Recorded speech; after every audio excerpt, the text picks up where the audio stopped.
Hey guys, welcome back to the channel. This is a story about what if Naruto has unlimited chakra council bashing. Before I start, please support for more amazing content, and do consider subscribing to my channel and share this video with your friends. This is written by donalgraeme and link in description and support writer. Let's start the video. Kyuubi was pissed. Very pissed. You try to carry out your purpose as life, and then you're sealed inside a human. What's wrong with the world? But of course, Kyuubi knew what was wrong with the world.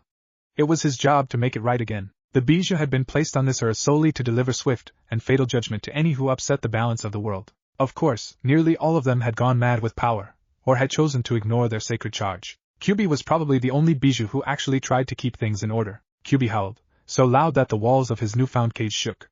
He'd been doing just that when all of a sudden a bunch of Konoha shinobi had attacked him. Just because he was the size of a mountain and had near unlimited power, it didn't mean he was hostile. What was supposed to be a routine purge had turned into an all-out war against Konoha. Then, by some miracle of genius, the yondaime, Minato Namikaze, had managed to seal him inside his newborn son, Naruto. And now here he was, trapped with no way out.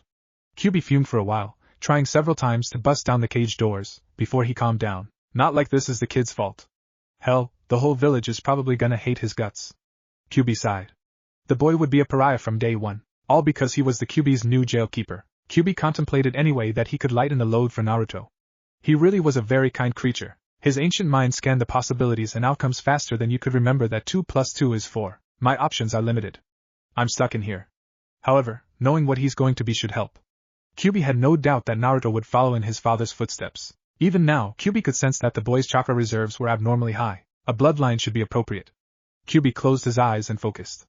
In a surge of motion and light, Kyuubi was in his everyday human form. He only turned into a beast when he was doing work. Kyuubi was wearing snow-white fox furs over black cargo pants and a bare chest, rippling with muscles.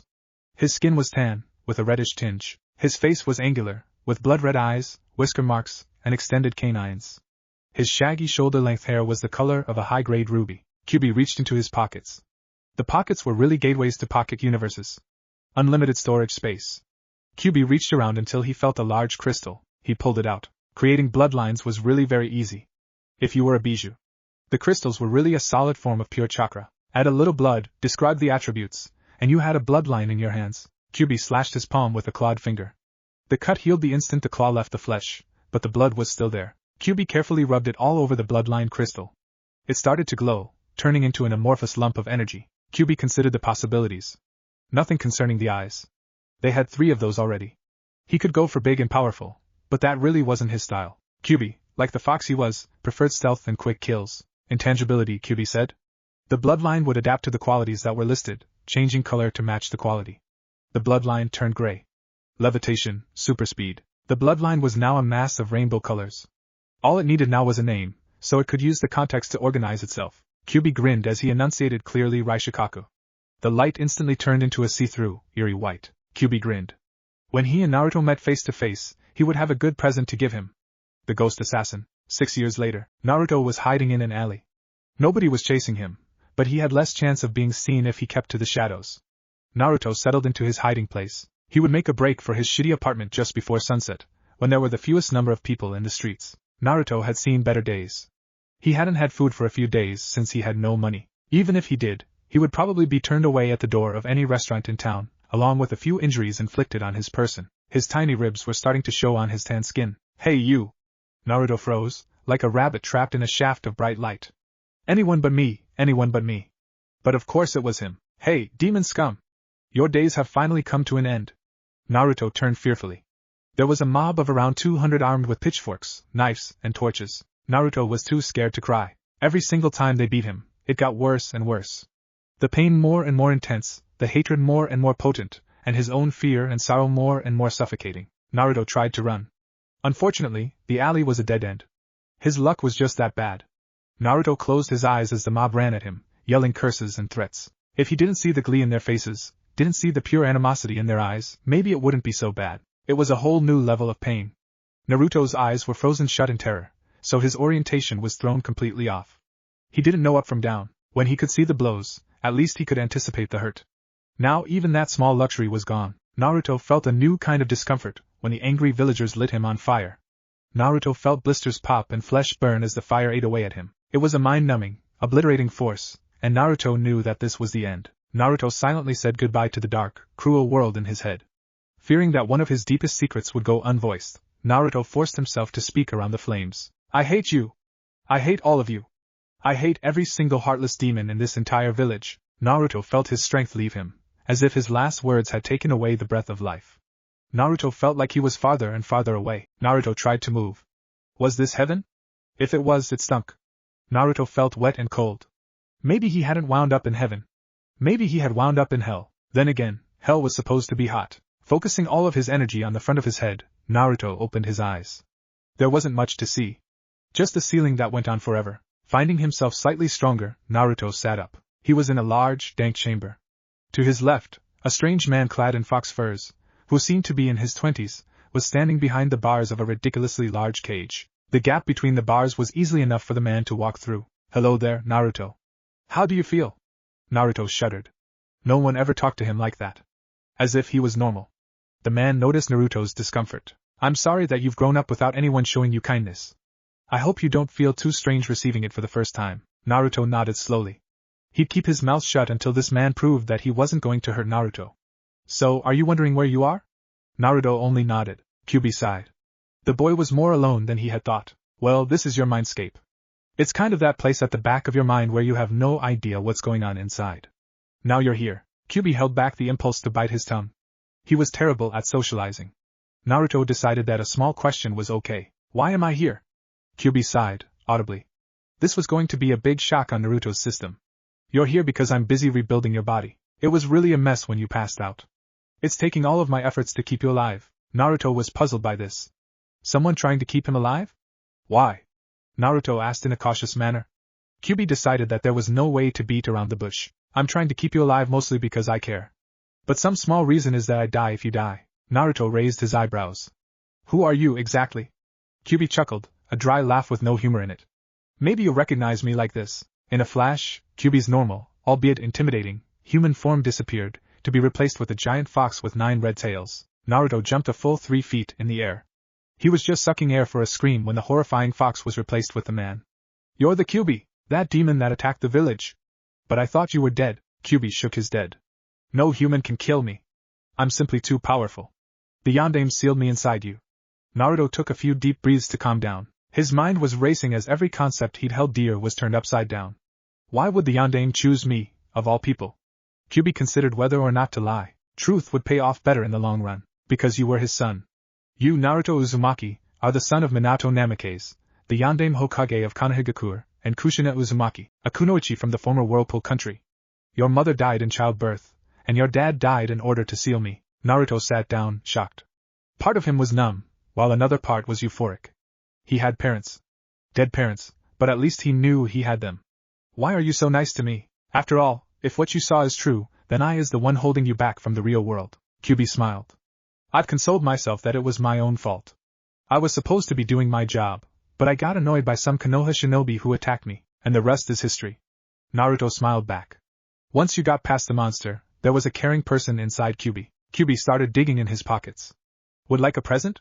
He asked, still rummaging in his pockets. Naruto's head moved up and down faster than a woodpecker's beak. He had never gotten a present before. Kyuubi finally pulled out what seemed to be an orb of smoke from his pants. This is a bloodline. I made it myself. If you want it, just say the word, and then I can give it to you without the seal interfering. Naruto smiled. His own bloodline? Naruto had watched the grand wealth that the bloodline clans possessed. If he got his own, maybe people would bow down to him. Sure. Fire away. Kyuubi grinned at Naruto's enthusiasm. Kyuubi expertly threw the Raishikaku at Naruto. If he hadn't had given his consent, the orb would have died the instant it left the cage. Instead, it hit Naruto straight in the heart. Naruto expected some kind of impact from the sphere. But it passed right into him, right in the heart. Naruto felt a weird kind of tingling in his chest, which slowly spread to his whole body. When everything from his follicles to his toenails was tingling like crazy, it stopped. Naruto looked down at his body. He gasped when he saw that it was see-through. Naruto tried to touch himself, but his hands passed through his chest as if he were made of air. Naruto also noticed that he was floating a few inches off the ground. Kyuubi watched in amusement as Naruto placed many body parts inside other body parts, usually in some ridiculous way. When Naruto had had his fun, he turned to his new friend. What else can I do, Kyuubi-kun? Kyuubi didn't miss the title. He was touched by how much Naruto already cared. He had never had a friend either. All in good time, Naruto-kun. But right now, may I have your permission to talk to you when you are conscious? Naruto nodded like a woodpecker again. Kyubi chuckled. Despite going through hell every day, Naruto managed to be very upbeat and energetic when he wanted to be. Okay, now I'm done. Naruto, your body is fixed. The next thing Naruto knew, he was lying in the alley without one scratch on him. Naruto got up, displeased to see that his body was solid again. With practiced ease, Naruto ran to his apartment without anyone seeing him. Then again, it was easily midnight. Naruto flicked the light switch, activating a flickering low-watt bulb on a forlorn piece of wiring. Aside from a dirty futon and a mini-fridge, there was nothing in the 8x10 space except a walk-in bathroom. Naruto heard Kyubi's voice as if he were right next to him. Damn, Naruto-kun. This is your home? Naruto said yeah out loud. Speak with your mind. I'll hear you. Naruto nodded, and then quickly put on some new clothes to replace his charred ones. When he was done, he sat on the bed and talked to himself. So what now that I know you? Kyubi hummed as he wondered. Well, officially you're dead, and being dead has possibilities. Naruto grinned maniacally. What kind of possibilities? Possibilities outside this village. We can just wander around the world, while I teach you how to use that bloodline, and other things. Naruto thought about it. He had made it clear that he hated the village. Maybe it was time to strike out to other places. Okay. Let's go, Naruto thought. Carrying nothing more than a pair of extra socks in his pocket, Naruto left the apartment for the last time. Naruto grinned when he thought over his crazy day. First he was almost killed, and then he met the Kyubi, made friends with him, found out about his parents, and was now leaving the village on a whim. There was only one sentry at the gates, and he was asleep. Naruto walked past him as if he weren't even there. Might want to walk off the beaten track. We don't want anyone to see you. Naruto nodded and then turned into the forest. He had been walking several minutes when he heard something. Something like crying, only 10 times worse. Naruto followed the sound until he came upon a young man, maybe 14 or 15. He had grayish hair, and was wearing a standard ANBU uniform without the mask. His head was in his hands, as his body was rocked by horrible sobs, yet no tears flowed. Naruto had an inkling of how the man felt. Crying was a way for your body to release emotion, but sometimes there was so much that the tear ducts got backed up. Naruto walked up to the man, who was sitting on a fallen tree trunk. He sat down next to the man, who didn't even notice his presence. Why are you crying? Naruto asked, making the man jump out of his skin. Naruto saw that the man's face somewhat resembled a weasel. He had black eyes, bags under them, and a sharp, angular face. Who are you? Itachi asked, for of course it was he. He was surprised that this youth had managed to sneak up on him undetected. The blonde boy gave a wide grin. I'm Naruto Uzumaki. I'm running away from the village. Everyone is so mean to me. Inside his head, Kyubi was shocked. One friend in Naruto had gone from hardcore survivor to harmless child. He was talking the way a 6-year-old should. Itachi understood. He had never really believed the rumors about the Kyubi child. Surely no one would treat an innocent kid so badly. But now, Itachi wondered if some of the things he'd heard held more truth than he thought. Itachi tried to keep up a positive attitude. My name is Itachi Uchiha. I'm running away too. Naruto's eyes widened. He knew all about the Uchiha prodigy. He often heard of him in the gossip of people he was hiding from. Why are you running away? Inside, Kyubi put his guard up. He could detect the smell of blood on Itachi's person. Itachi felt the unparalleled sadness that he had been experiencing just a minute ago. Trying not to choke, he told his tale to this mistreated boy, who was an outcast, just like him. I've just done a terrible thing. Really terrible. Naruto listened. There was something about Itachi that Naruto could connect with. The patriarch of the Uchiha clan is a man named Madara. He was supposed to have died years ago, but somehow he's still alive.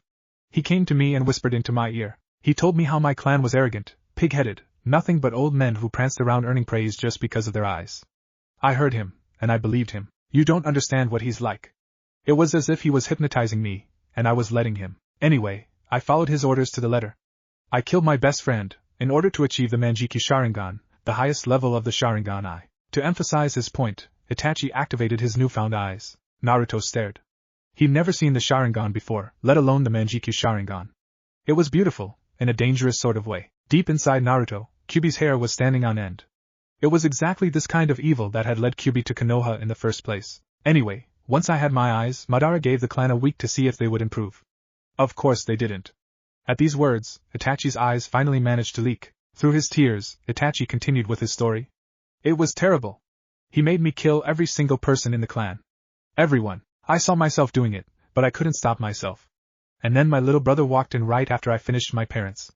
Naruto felt chills run up his spine. What a horrible crime he had been forced to commit. Madara had given me specific instructions for my brother Sasuke. I heard him, I threatened him, and then I forced him to watch everything I'd just done to our clan through these damn eyes. Itachi held his palms over his eyes, which had already reverted to normal, and then I did the worst thing ever. I taunted him. I called him weak, made him think he was too inferior to stop me, and then I just left him, telling him about these eyes before I left, planting the seeds of madness in him. He's my own brother. Itachi took in a shuddering breath, and then broke out into true sobs. Even though the man was twice his size, Naruto held Itachi, helping him let it all out. How long they were like this, Naruto didn't know, but eventually the cries of sorrow subsided. Naruto let Itachi go. After a few deep breaths, Itachi was his normal self. After that, I reported to Madara. He let me go, and then disappeared before I could kill him. Itachi waved his hands at the clearing. And now here we are. Naruto shook his head. That's the saddest story I've ever heard. Itachi nodded, his eyes shut tight. You need a friend. It wasn't a question.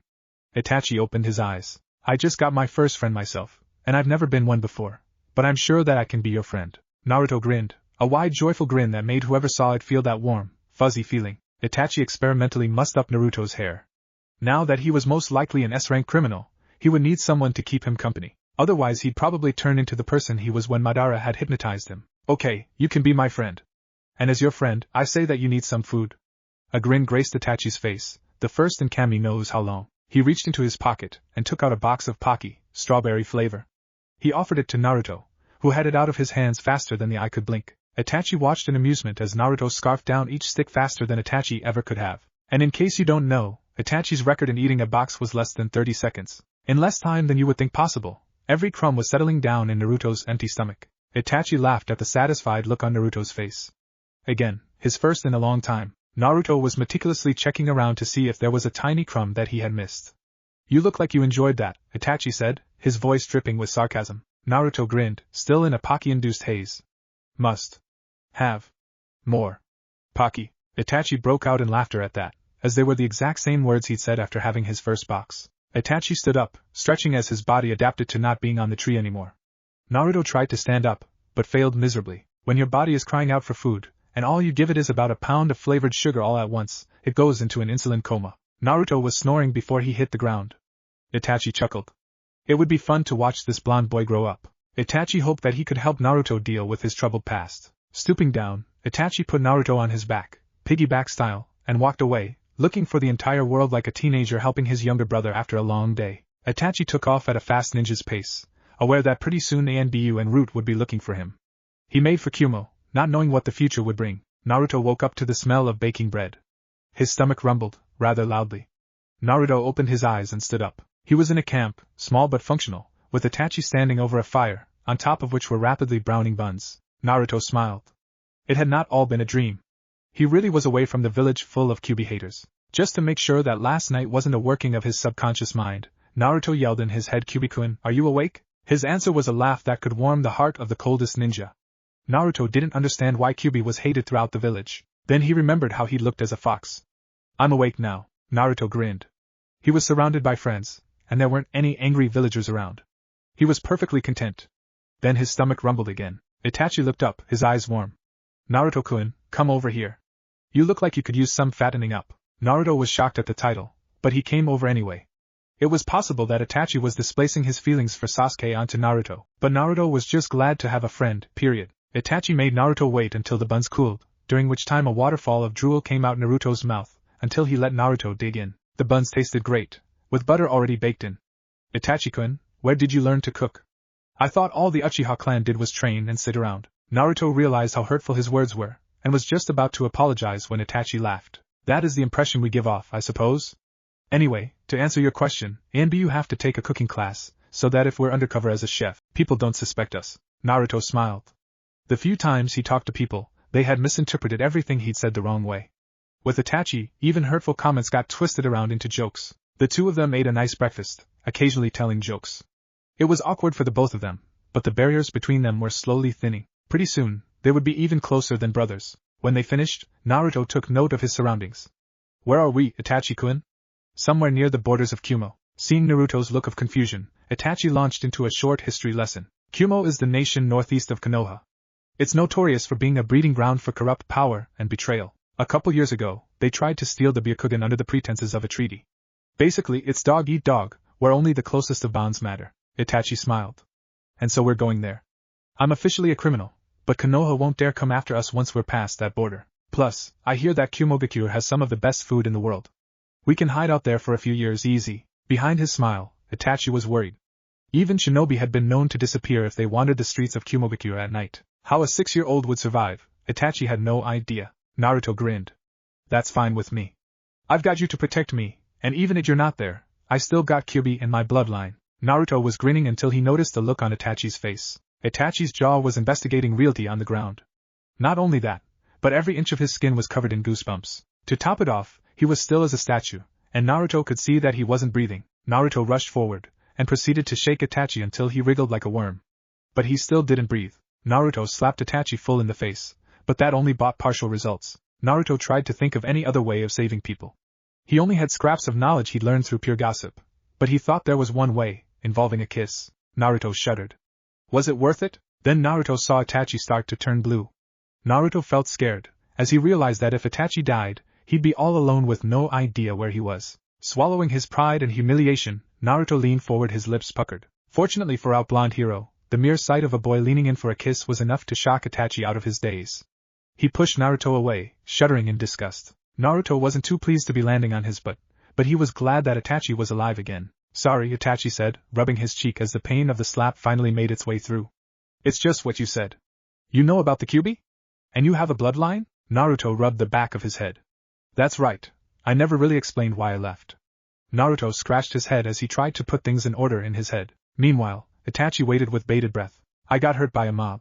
Normally that would be everyday stuff, but this time they had torches. They lit me on fire, and I seriously thought that I was going to die. Itachi shuddered. How could people be so heartless? Itachi knew that he was already depending on Naruto in an obsessive, need-you-to-stay-sane sort of way. But still, he didn't want his new companion to be weighted down by memories of torture. Anyway, I woke up in my well. Kyuubi-kun called it my mindscape. Anyway, Kyuubi told me the truth about my parents, what happened to him, and basically we became friends real fast. Itachi shuddered. Kyuubi didn't have any personal hatred of the Kyuubi, but he did hate all the damage it had done to the village. To have it described as nice was a little too much to chew. After that, he offered me a bloodline, if I wanted it. I thought it would be cool to have a bloodline of my own, so I said yes. He threw this weird ball at me, and then I went see-through. I could pass my arms through my own body. Naruto chuckled at the memory of his fun. Then Kyuubi-kun fixed my body, and then he suggested that we leave the village. I hate that place, so I agreed. Then I met you. Naruto grinned again, as the reality truly sank in. When Itachi had sufficiently absorbed this new information, he asked the obvious questions. Isn't it scary, being a giant fox and all? Naruto looked offended. First off, he's a he, not an it. Secondly, he's only a fox when he wants to be. When I was with him, he looked like a man wearing furs. Itachi nodded. He'd always wondered how the Kyuubi had always appeared out of nowhere when it attacked. What is the name of your bloodline, and what does it do? Naruto looked confused, and then got a blank look on his face. When his expression returned, Naruto spoke. Kyuubi calls it the Raishikaku. He said that when it's active, I'm intangible, I can levitate, and I'm super fast. Itachi's eyebrows went up. Did you just communicate with the Kyuubi? Naruto nodded. Apparently, Kyuubi can do all the things he could do with his old body and more. He just needs my permission. Itachi nodded at this. The Yondame's seal was based strongly on the willpower of the bearer. If the bearer willed it, the seal adjusted. Well, that's all I need to know for now. Naruto-kun, do you have any ninja training at all? Naruto looked surprised by the question, but shook his head. Itachi grinned in a way that made Naruto scared for some inexplicable reason. The instant we are over the border, you are officially under the training regime I devised myself. It's sadistic, unforgiving, and you'll probably beg for death rather than go through one more second after the first hour. Naruto gulped, goosebumps covering every inch of his skin. This was what he got by offering to be an Anbuyu's friend, and an Uchiha Anbuyu at that. But if you survive, you will easily be the most powerful being the world has ever seen. Naruto revised his thinking at that. No pain, no gain. An ultimate power seemed like something worth going through the pain to get. Itachi stared Naruto straight in the eyes, seeing the resolve there. Do you accept my training, Naruto Namikaze Uzumaki? Naruto nodded, liking the way his name sounded. Then follow me. Without another word, Itachi was sprinting into the woods. Belatedly, Naruto took off after him as fast as his short legs could carry him. Itachi was already so far ahead that he was nothing more than a rapidly diminishing blur. Naruto-kun, do I have your permission to loan you some of my chakra? Kyuubi had no idea of how the continent was truly shaped. He just followed his sixth sense of tracking evil when he was in the real world. If Itachi got away, Kyuubi had no idea how he would get Naruto anywhere. Naruto, who was thinking along the same lines as Kyuubi, screamed in his head yes. Naruto suddenly felt something rush through his entire body. It felt like the bloodline tingling, only this time it hurt. But the instant Naruto felt the tingling, he was suddenly flying through the trees. His speed was such that Naruto felt like he could outrun lightning. In less than a second, Naruto had caught up with Itachi. Naruto was pleased to discover that he could control his speed, though a chakra that Kyuubi had given him still hurt. "Hey, Itachi-kun!" Naruto yelled, right next to the young Anbu. Itachi almost fainted when he turned to see the boy the voice belonged to. Naruto was completely translucent, with a reddish tinge. Not only that, but his legs weren't even moving. He hung in the air as if he were riding the world's fastest gust of wind, but Itachi quickly recovered. He knew that this must be Naruto's bloodline, the Raishikaku. The Kyuubi must have given Naruto some chakra in order to activate it. Itachi grinned when he came to terms with what was happening. "Tried to keep up," was all he said, before he released the weight seals all over his body, shooting off like a rocket right in front of Naruto. Naruto laughed at the new game. Ignoring the consequential increase in discomfort, Naruto increased his speed, glad that he didn't even have to move his legs. Thank Kami for giant foxes that give you bloodlines out of the kindness of their hearts. To the routine tracking Itachi, the increase in speed was like a shot of pure fear. They turned back on themselves, racing off towards Konoha to inform their master of what they just learned. The Kyuubi brat was not dead, but traveling with Itachi Uchiha. Normally, it would have taken Naruto and Itachi at least a day to reach the border. Racing each other, they managed it in 2 hours. Naruto sighed with relief when Itachi finally stopped. Sure, it was fun to use the Raishikaku, but using Kyuubi-kun's chakra really hurt. Kyuubi had warned Naruto during the race that extended use of his chakra could significantly shorten Naruto's life through cell damage. Itachi was sweating buckets as he tried to calm his racing heart. Never in his whole life had he drawn out all the stops and ran at full speed. He'd been wearing seals that were just as effective as training weights since the day of his birth. He had had the strength of an average chunin by the time he was a year old, but Itachi grinned when he stretched to cool down. He felt as light as a feather after a lifetime of carrying around 10 times his weight. Itachi reluctantly reactivated the seals so that they were the way they were before. Much as he enjoyed the freedom, he'd be simply too fast without the seals on. Itachi turned to Naruto, who was brushing dead skin off by the limb. Using the Kyuubi's chakra must have been seriously painful. Itachi felt guilty when he realized that it had all been because of a childish impulse to race ahead of Naruto in order to scare him. "Okay, just for the record, we'll call that a tie." "I'm sorry about that, Naruto-kun. I shouldn't have forced you to use the Kyuubi's chakra." Naruto waved off the concern. "It's nothing, really." Even as he said it, Naruto winced from the raw skin under his clothes rubbing against the coarse cloth. "Even so, sorry. Now let's eat." Itachi made a big meal, partly to make it up to Naruto, and partly because Itachi himself was starving. The meal consisted of miso soup, fried rice, and a special vegetable that Naruto didn't know the name of. The meal was easily the best he'd ever had. Then Naruto remembered the time that the Sandaime Hokage had taken him out for ramen, to some place called the Chirakus. Naruto decided to put this meal in the second best slot. Naruto felt a tiny twinge of guilt. He liked the Sandaime. The grandfatherly old man had been nothing but nice to Naruto. Then Naruto remembered all the pain he'd suffered at the villagers' hands. The memories already felt distant, as if they were from another life. Still, the Sandaime's kindness paled next to his subjects' hatred. When Itachi had finished cleaning up, he stood in front of Naruto, a sadistic grin on his face.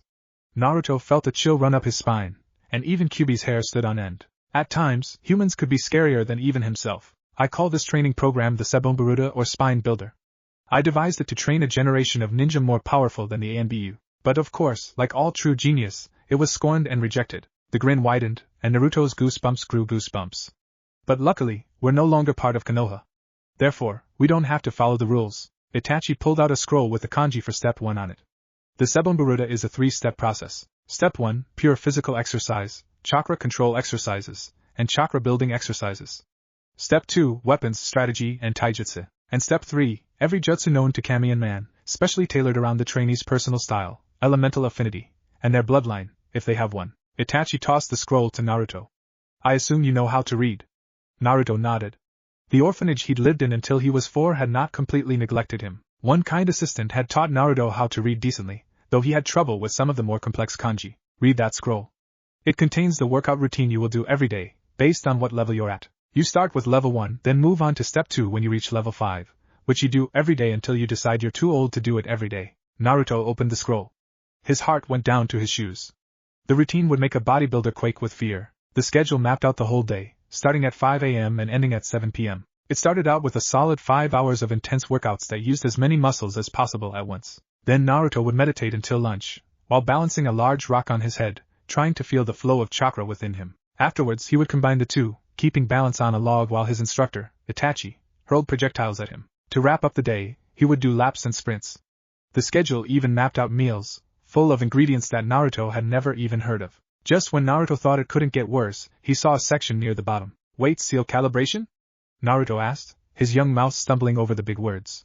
Itachi did that grin again, and then did some fast hand seals. Ninja art, weight seal placement. Itachi jabbed Naruto in the chest.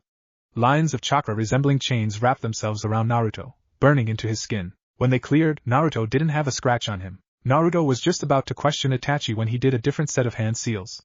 Ninja art, weight seal activation. Naruto was instantly on the ground. Naruto felt like he was a pancake being crushed by a giant spatula. The weight seals are set for 100 pounds, a nice start, Itachi explained, suppressing a chuckle. Naruto dug deep, trying to draw every drop of strength he had to the front of his mind. With a backbreaking effort, Naruto stood up. It wasn't that different from standing normally. If your definition of normal is while carrying a giant boulder on your back, come on, I'll give you a few days to get used to those seals. That'll also give us time to reach Kumogakure, but enjoy it while it lasts, because when we reach the village, the real work begins. Naruto gulped. His legs ached already from supporting his new weight. Walking, let alone the crazy routine in that scroll, was unthinkable at the moment. Itachi turned, walking at a brisk pace. Grinding his teeth at the effort, Naruto followed. After an hour, Naruto had aches all over, and a pain in both knees. By the time Itachi decided to camp for the night, even breathing was a sharp, stabbing pain in Naruto's overworked muscles. Naruto could barely lift a finger without crying out in pain. He glared at Itachi, who ignored Naruto's discomfort. You know, for someone who calls himself a friend, you're pretty cruel. Itachi shrugged. I warned you, and you accepted anyway. If it helps, try to imagine what it'll be like once you finish the training. With that, Itachi turned back to his rice. Afterwards, Naruto was unaware of the blinding pain as he cleaned his dishes and went to bed. His head was too full of fantasies to make room for pain. In Naruto's imagination, he was a tall, handsome man, wearing clothes that were both expensive and practical. His enemies trembled at the mere sight of him, and with a blink, he could slaughter a whole army, level mountains, and make the sky tremble. At some point, the fantasies turned to dreams. Naruto really didn't notice until they ended when he was rather rudely awoken by Itachi. Get up, breakfast is in a minute. Naruto felt, if possible, even worse than he had yesterday. Every square inch of his body was either painfully sore or just plain painful. Grunting with discomfort, Naruto got up and walked outside. He was surprised that his clothes were still pristine, but then again, they weren't going through the same treatment as Naruto himself. Naruto stared at the bowl Itachi handed him. It appeared to be a gunk made out of crushed leaves and seeds. Naruto opened his mouth to protest, but then Itachi uttered complaint even once, and I'll double the weight on those seals. Paling in fear, Naruto ate the mush. It was extremely bitter, without even a hint of any other flavor. Just pure, tongue-stinging bitterness. Naruto almost complained. Almost. Trust me, Naruto-kun, it'll pay off in the end. I can already feel your muscles building. Naruto ignored Kyuubi's pep talk. Who cared about the end result? Didn't anyone give a hoot about his pain? Naruto and Itachi walked again, stopping only for a 10-minute lunch break, which for Naruto was something that looked like a carrot, but tasted like spinach mixed with oregano. Just when Naruto had started to consider suicide to escape his pain, he spotted the walls of Kumogakure. Naruto grinned.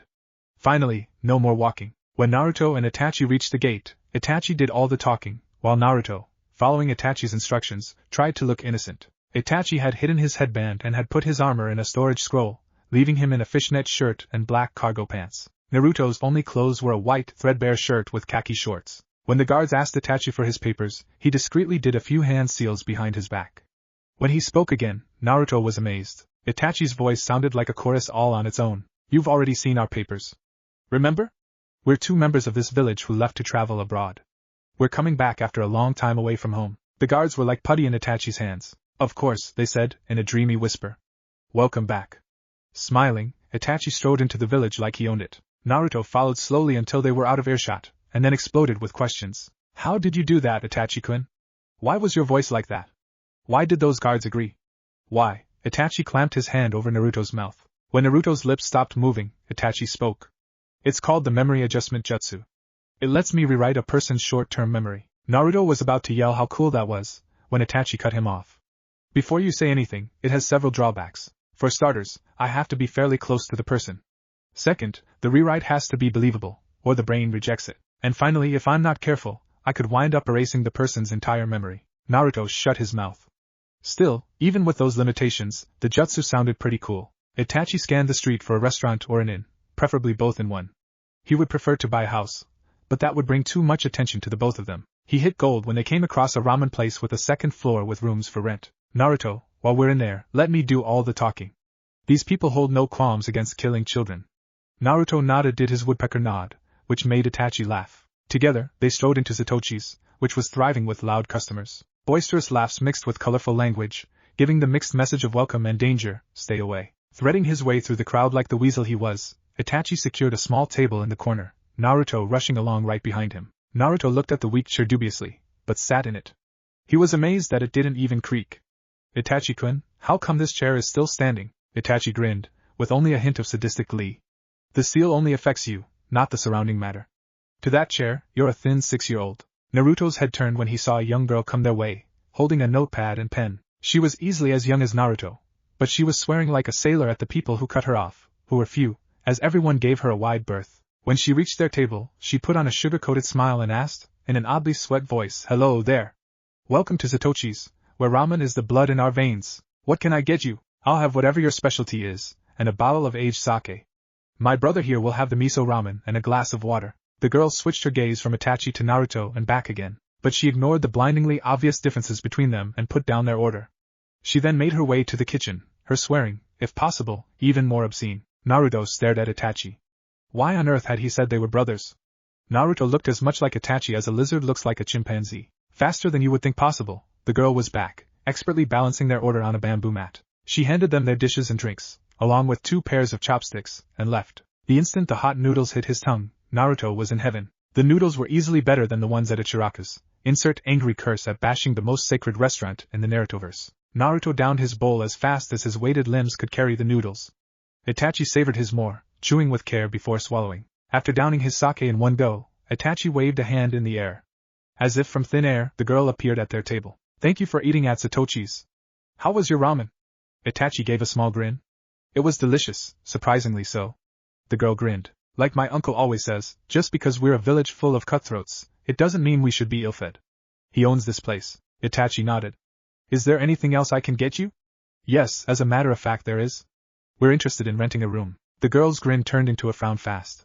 "I should warn you, my uncle is a notorious cheater. He charges nearly double what the rent is on paper through hidden fees." Itachi shrugged. "Money is no object. We just want a place to live." The girl thought about it. "Okay, I'll ask my uncle." She disappeared, carrying their dishes back to the kitchen. Naruto glanced around to make sure no one was listening, and then whispered at Itachi, "Are you crazy? We're runaways. How on earth are we supposed to afford a few years in a place that charges like that?" Silently, Itachi took out a storage scroll labeled money from his pockets. He opened it, and put chakra into the first of many identical seals. There was a puff of smoke, and then a bundle of 1,000 ryo notes appeared on the table. Naruto's eyes bulged nearly out of their sockets. "Believe me, we're fine on the financial front. In B you get paid an extra 50% on missions, and my regulars are B and A rank missions." Naruto almost fainted when he heard the percentage.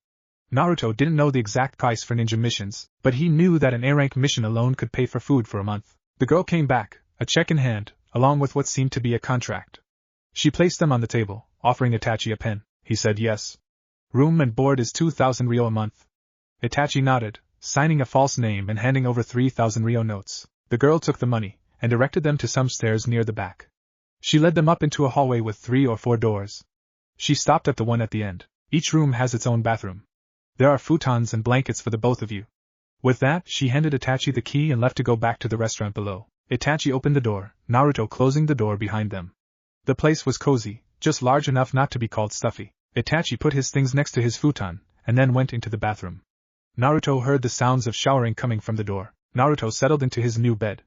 It wasn't dirty or had loose springs like the one Naruto had in Konoha, but then again, you got what you paid for. Naruto was amazed at how fast he was already responding to the weights.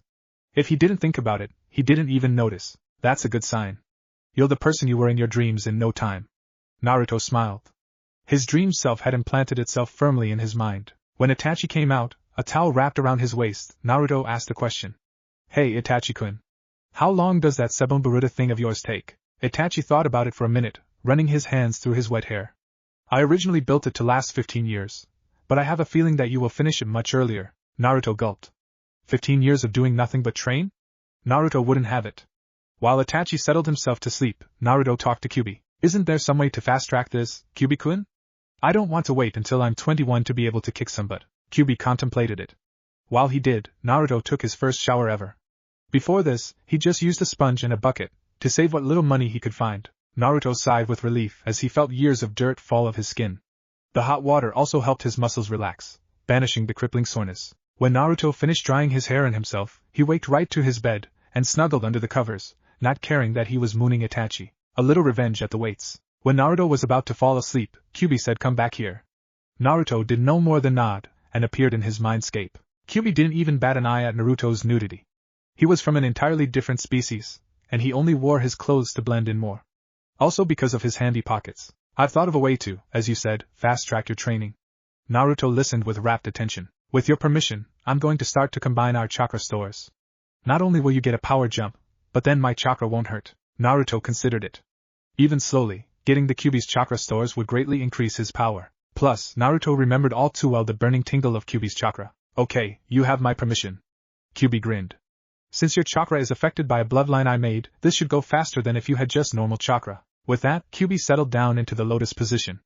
Naruto watched as fiery bands of red chakra extended from Kyubi's body. The tendrils disappeared after they traveled a certain distance from Kyubi, but Naruto felt a minor burning in the pit of his stomach. But with the burning came a sense of power.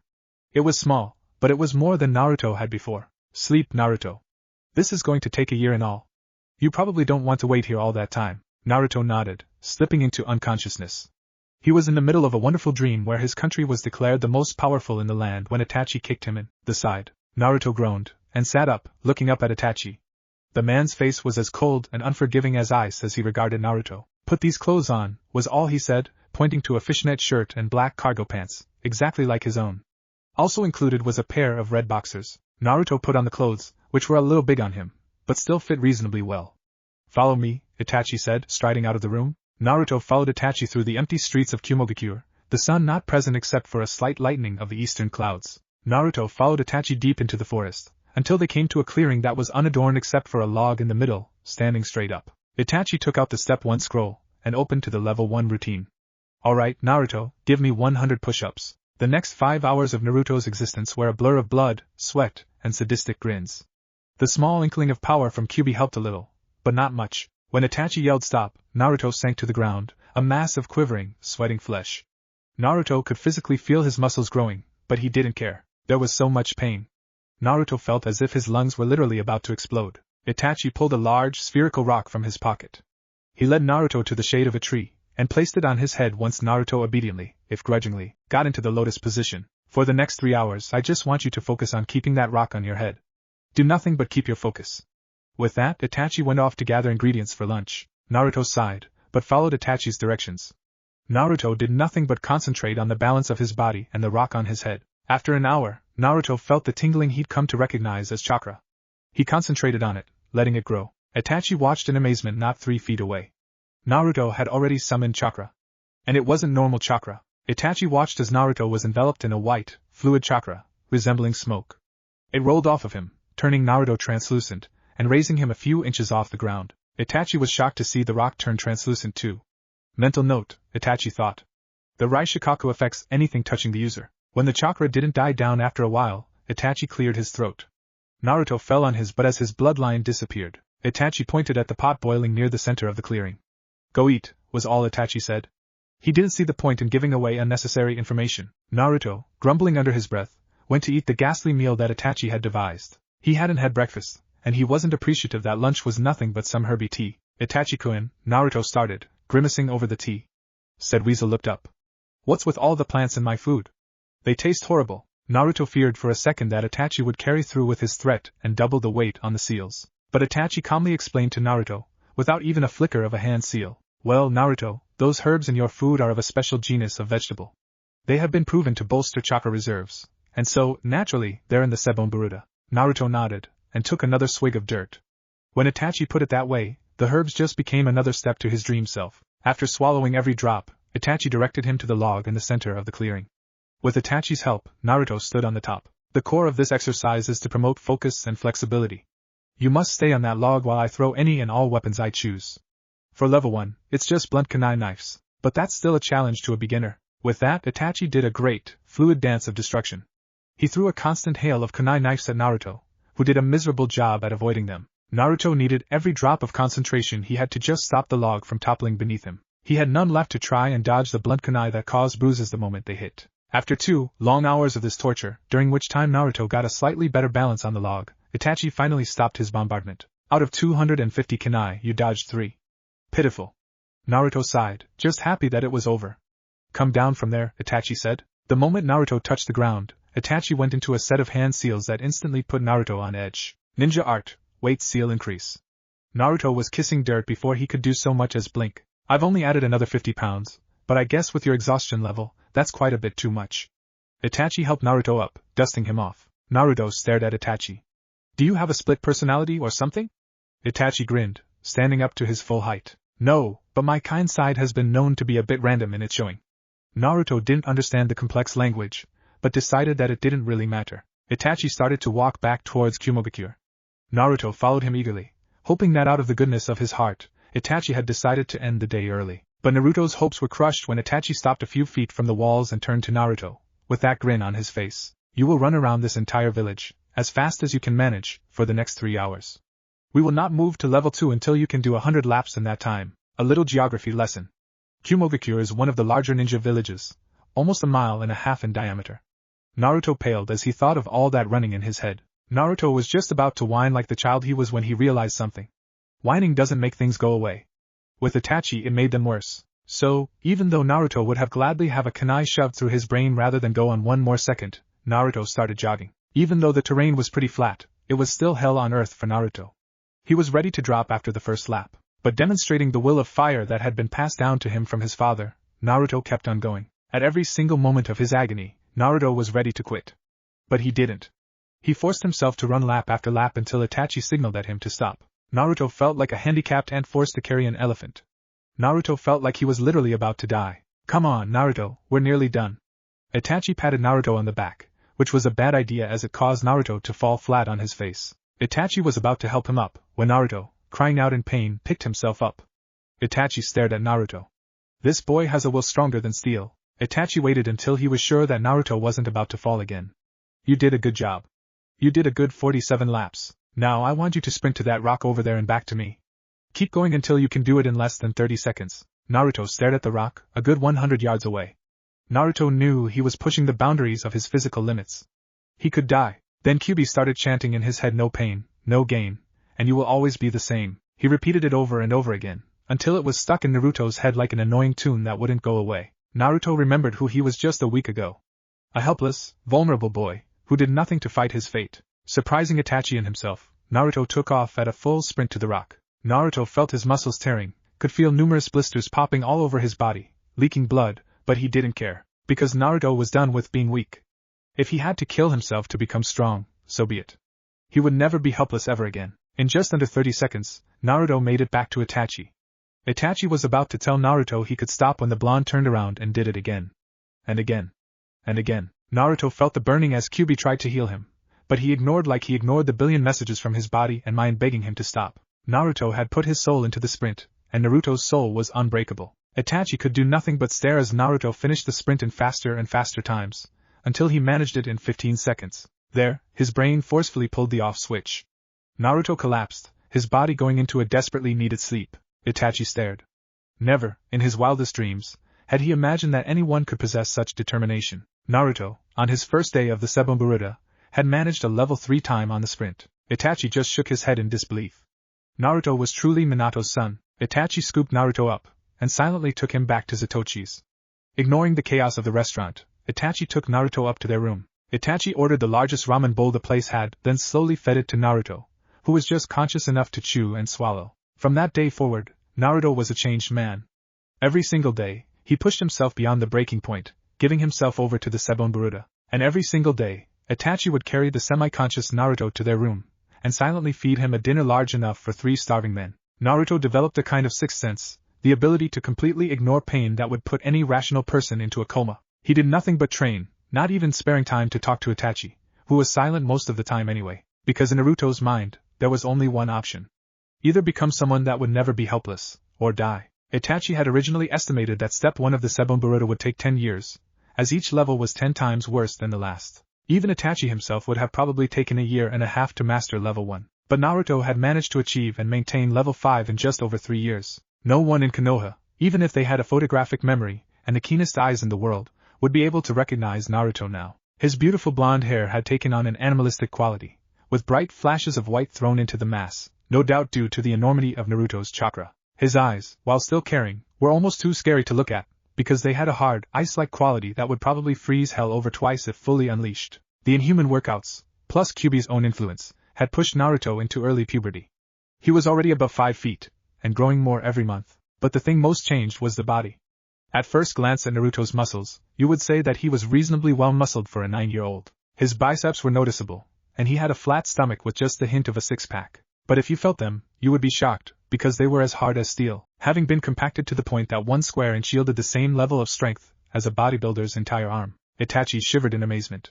If this was Naruto after only step 1, the Naruto after the Sebonburuto was completed would probably be more powerful than the Kyuubi. Naruto grinned, a warm grin that dispelled all of Itachi's anxiety. Though probably the most physically powerful person on the planet, Naruto was still the kindest person you'd ever meet. Itachi, are we starting with step 2 today? Somewhere in the middle of level 3 of step 1, Naruto had brought his emotions back to the surface. He was now as talkative as any other boy his age. Naruto was gleefully aware of his muscles. The premature rush of testosterone to Naruto's system had awakened his need to impress the opposite sex. Keep it to yourself, Naruto-kun. I never had to go through adolescence, and I don't want to start now. Naruto grinned again. Kyuubi had long ago given every drop of power he had to Naruto. He was now nothing more than a voice in Naruto's head, which was just fine with him. He'd been hoping to retire anyway. Duly noted. Suppress hormones in order to keep inconsequential voice and head happy. Check. Naruto had started to show a real talent for sarcasm. He was brought back to the real world by Itachi's words. No, Naruto, not until you finish a little test of mine. Naruto felt a pit of fear grow in his stomach. Itachi's tests usually involved frightening things. I want you to run through the whole level 5 workout. I'll be timing you. If your time meets my standards, we will proceed to step 2. Naruto paled. Even though he had power enough to make any Kage in the world jealous, doing level 5 at speed would be akin to being dipped in a volcano. Go!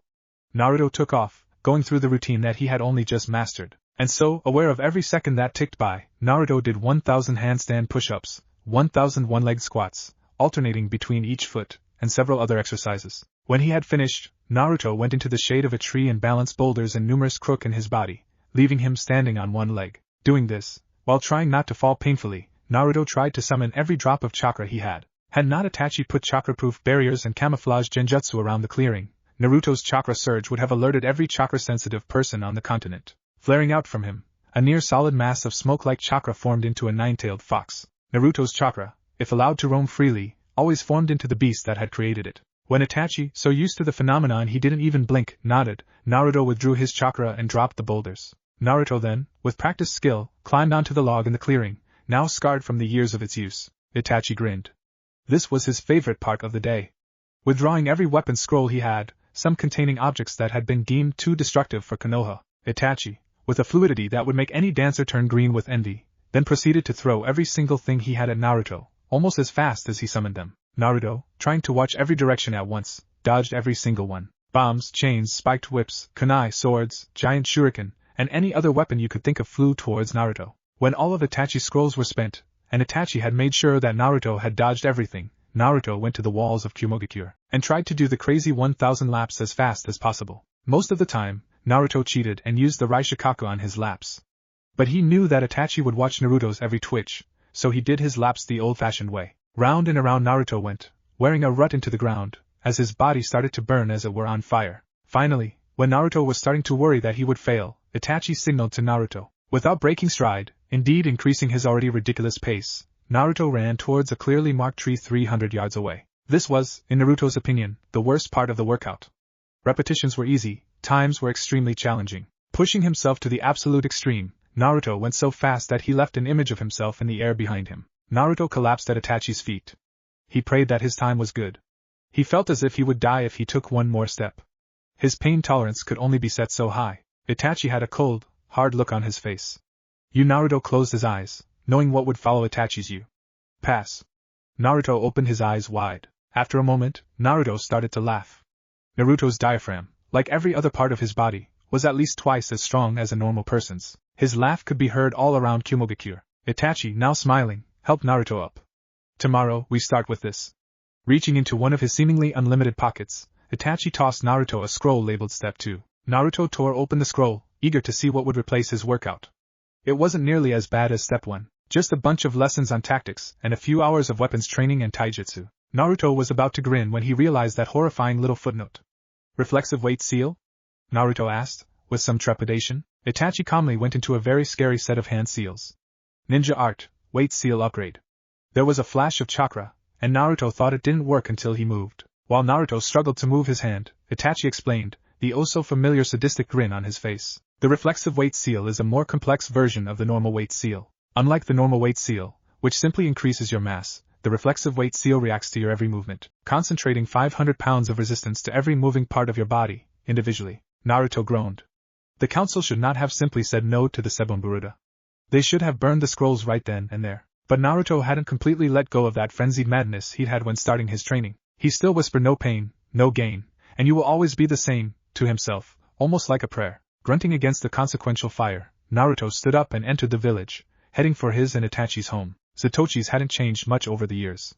It was still a madhouse every night, and once Naruto had managed to actually walk home, he had been able to enjoy the life of the restaurant instead of just eating the noodles in his room. The waitress, whom Naruto had never learned the name of, was just as bad as ever. Her vocabulary still had more swear words than normal conversational words, and she had become downright scary with her impressive strength. Every male in the village could still remember well the time that a man had tried to sneak out without paying, and the waitress had responded with a powerful kick to his nether regions. Every single male within hearing distance, including Naruto and Itachi, had cringed when they heard a distinct squelch, and had seen a stain spread from where his testicles should have been. The waitress, her voice as cold as ice, had simply said, "I hope not having to pay was worth never having children." With that, she had continued with her job as if nothing had happened. Oh yeah, she was scary.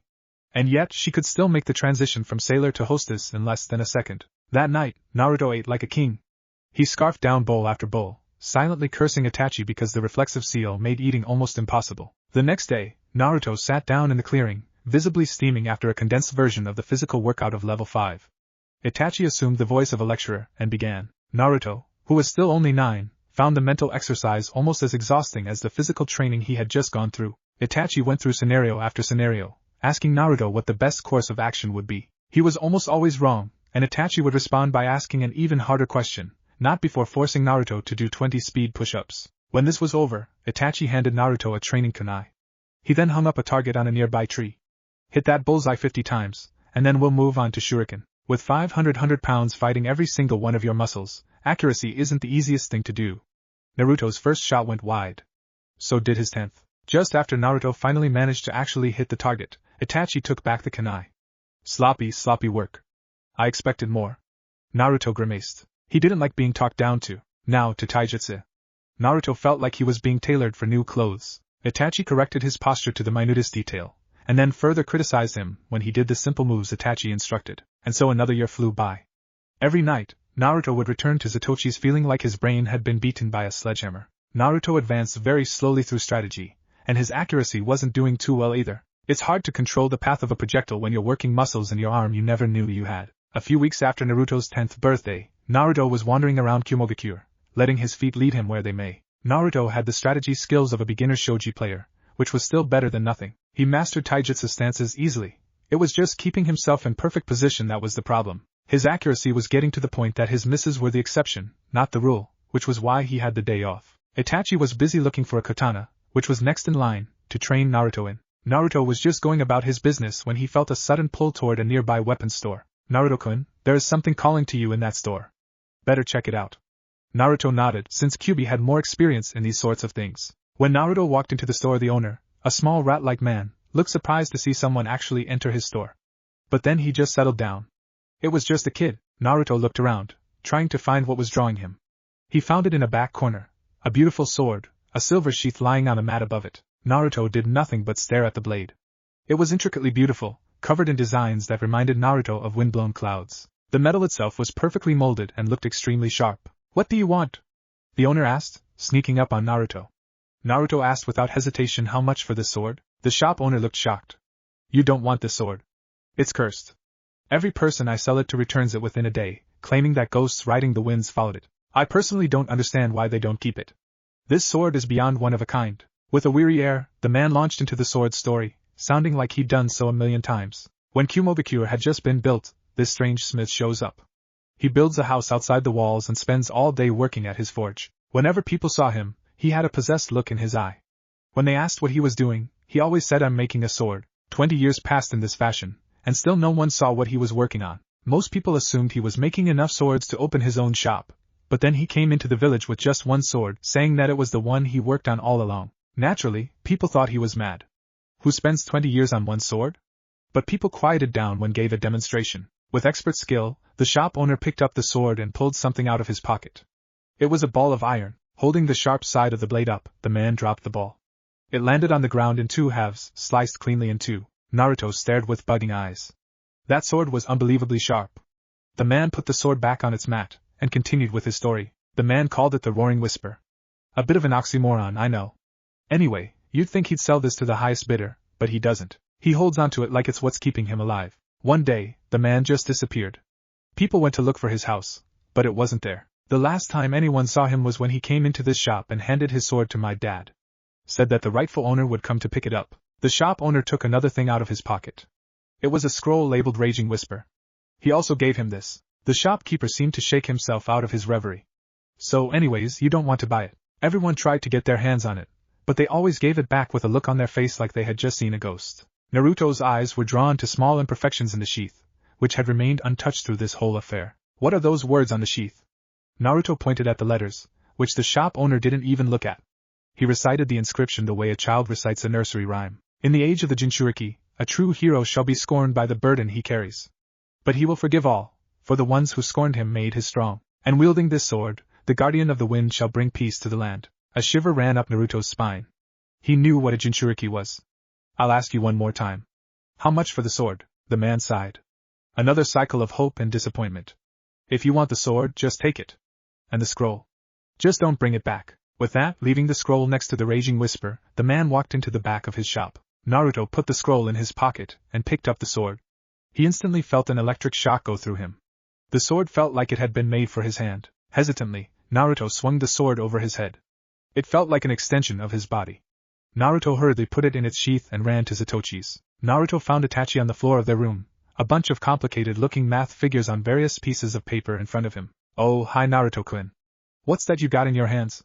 Itachi was still dizzy from calculating whether the double-edged katana he'd been considering for Naruto was worth its price. It's this one-of-a-kind sword I got for free. Even Kyuubi thinks it's special. Itachi's head instantly cleared.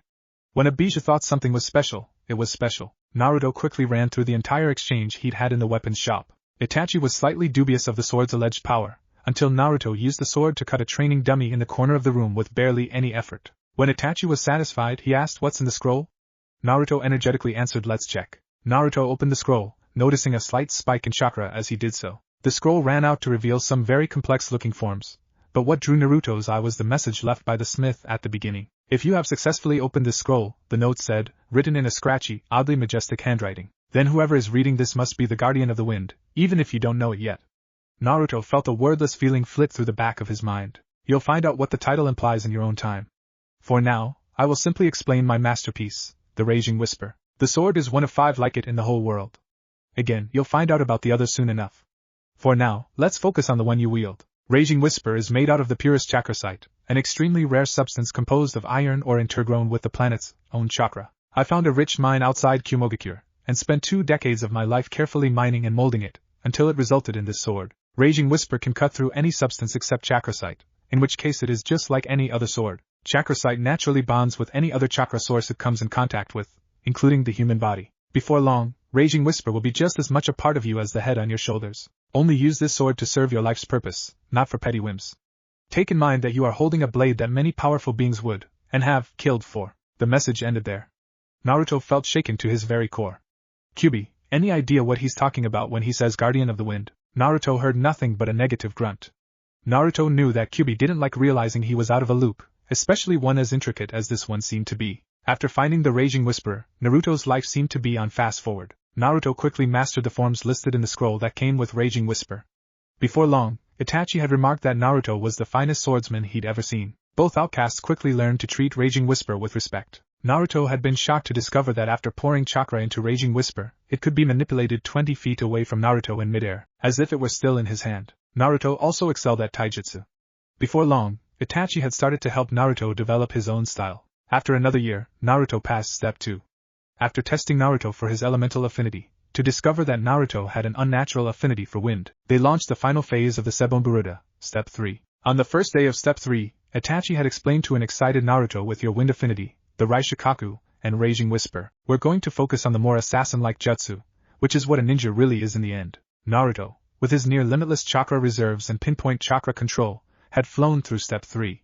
He mastered any wind jutsu almost as soon as it was introduced, and Naruto remembered with amusement at his own expense the afternoon that Itachi had taught him the exploding shadow clone jutsu. Finally, exactly on Naruto's 12th birthday, Itachi proclaimed, with a smile so large it threatened to tear his facial muscles, "Congratulations, Naruto-kun, you passed the Sebonburuda." Naruto was silent with shock for a full minute, trying to accept that the impossible training he'd endured for half his life was over. Then, with an explosive shout, Naruto grabbed Itachi and danced with joy. Some would find it odd that Kumobikyo no Sato, one of the 5 great shinobi villages, could have another Jinchuriki and an S-ranked criminal within its walls for 6 years, going through inhuman training, without anyone noticing.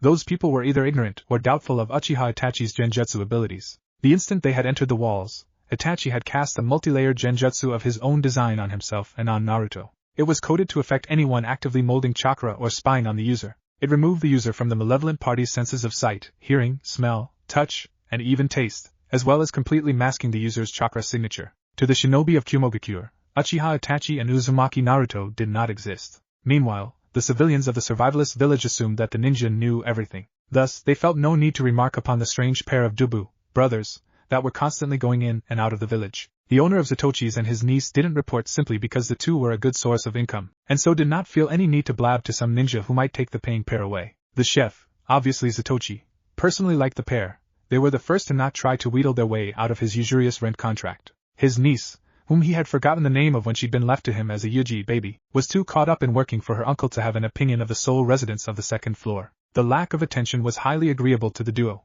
Kumo already had 2 Jinchuriki and would love to get their hands on a third. As for Itachi, Kumo had no bloodline limits of its own, and would have gone orgasmic at the idea of dissecting the renegade Uchiha for his fabled Sharingan. So the fact that they had managed to remain incognito for over half a decade was a great source of pride for them. Itachi was more level-headed, but Naruto, for whom the need to stand out seemed to be coded into his DNA, he was constantly praising himself for avoiding unwanted attention for this long, placing it on his own stealth skills. Itachi was too amused with the random boasting of his Otoro, younger brother, to inform him that half of the accomplishments he felt were made by him were actually made successful because of his own work.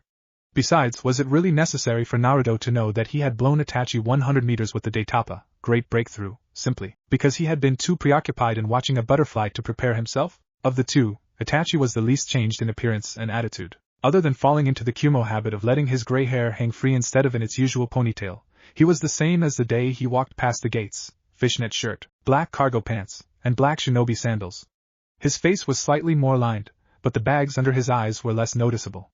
In all honesty, he had gone a little to seed. Being a sensei to the Sebonburuda was challenging, but it wasn't a real workout. In the absence of S-ranked ANBU missions, tiny bits of fat had started to grow around Itachi's still-toned muscles. He didn't mind though. He could always work it off, and with any luck the extra fat would drive off any fangirls that spontaneously appeared to win his love. He had mellowed out slightly, but in his core was still a sadistic slave driver. Naruto, however, looked as if some master artisan had seen a picture of him, and had decided to change it into a more pleasurable image. His hair was now totally bleached the same smoky white as his chakra, which had grown to his shoulders while retaining its ability to spike. His eyes had, at Naruto's request, stayed blue instead of turning into Kyuubi's red end with slits eyes. However, the blue pools mirrored the horrors of the first half of Naruto's life, as well as the seriousness and responsibility that even he was aware came with great power. If there was ever a contest between Itachi's sadistic grin and Naruto's death glare, the glare would win by a landslide. All baby fat had been stripped from Naruto's lean physique, which stood at an impressive 5 feet 7 inches. His face was hard and angular, further accenting the raw power he seemed to emit like an aura. His whisker marks were thicker, looking more like tattoos than birthmarks, but they improved his image instead of marring it, giving him a feral look. He wore a fishnet shirt like Itachi, but he had stopped the similarity there. He had, after a week's nagging, gotten Itachi to take him clothes shopping. There he had picked out gray shorts that came down to just below his knees, allowing for a free range of movement with his legs, which were bare until his modified black sandals, with a thicker base to avoid wearing and a looser hold on the top of his foot, to accommodate his high step. He wore a black, short-sleeved jacket with the kanji 4 ghost on the back over his fishnet shirt, think Shikamaru's, but a different color. He had Gauzen Taisei, Roaring Whisper, which is the proper name. Sorry for the multiple typos in the first chapter, strapped across his back diagonally from top right to bottom left. As for Naruto's actual body, he looked like he had been sculpted by a master with an abundant supply of marble. His skin had lost most of its tan in the natural cloudiness of Kumo, hence the name, but he was not as white as snow. His shade was most comparable to some brown tea that had been filled with 3/4 milk, leading to a tan white that looked very good on him. His muscles were not freakishly maxed out, but more lean and lithe. He was more like a jaguar than a bear, calm and controlled until he struck, where his true strength showed. But the Sebon Buruda had hardened the toned muscles to the density of titanium. In short, Naruto was now officially the most beautiful boy his age, at least in Kumo. Luckily for him, and the rest of the world in general, he was always either away with Itachi training or sleeping at Satochi's, so the terrible mutating disease known as fangirlism had not spread in reaction to Naruto. The boy, while having masculine hormones flowing through him since the age of 9, was still susceptible to the terrors a raging fan club could wreak. But his uncanny luck prevailed, and the only female company he had was Satochi's niece. Said young powerhouse was currently talking animatedly with his unofficial Nizan while eating the deluxe special at Satochi's in celebration to his completion of the Sebon Buruda. While the near-albino Jinchuriki talked about subjects close to his heart, Itachi tried to pay attention, but the boy was talking so fast that he could hardly keep up. All he could catch were the words training, finished, and totally awesome. His Ototo's ramblings made Itachi smile, happy that he was happy. True, in some corner of his heart he still worried about Sasuke and how he was coping, but for the sake of his continued sanity he allowed his brotherly bond with Naruto to flourish.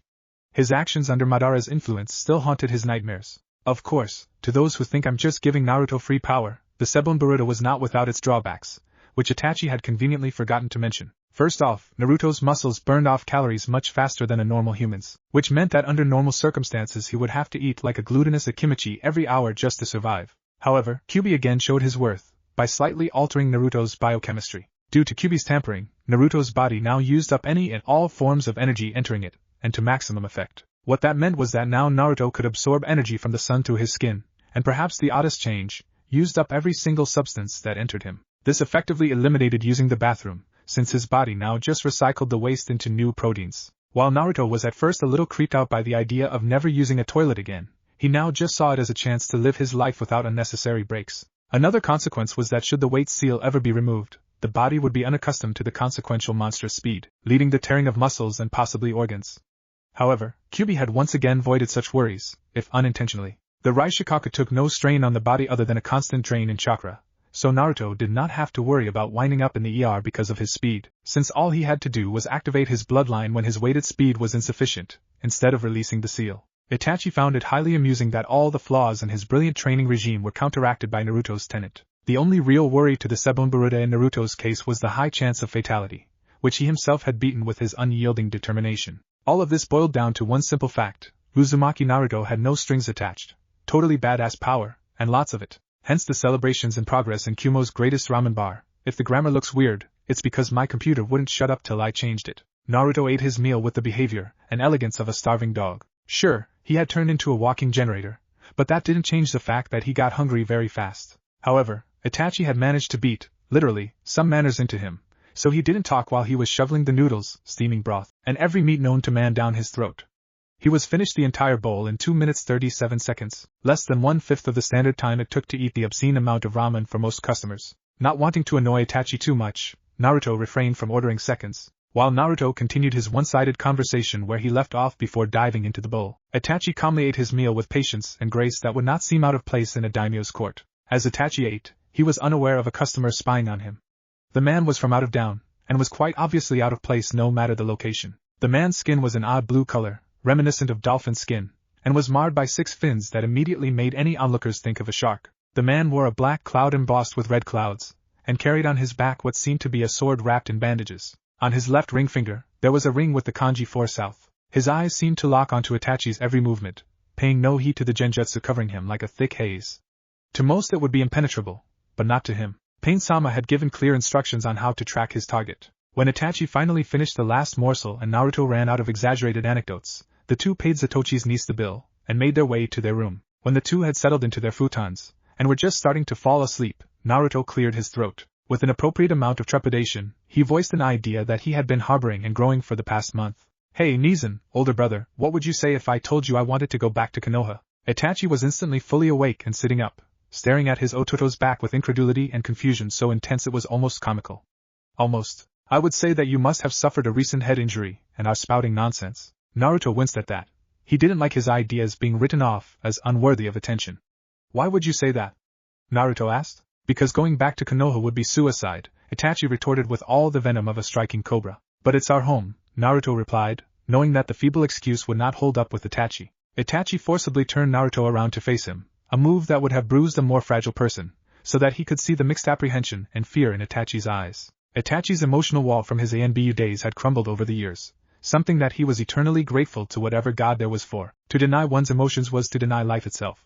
We can't go back, Itachi said, trying to convey to his Ototo how impossible the proposed idea was. You are supposed to be dead. Go back and you'll either be killed for real or enslaved by the council. And I couldn't handle going back there. I'd go insane from the memories, Itachi confessed in a whisper.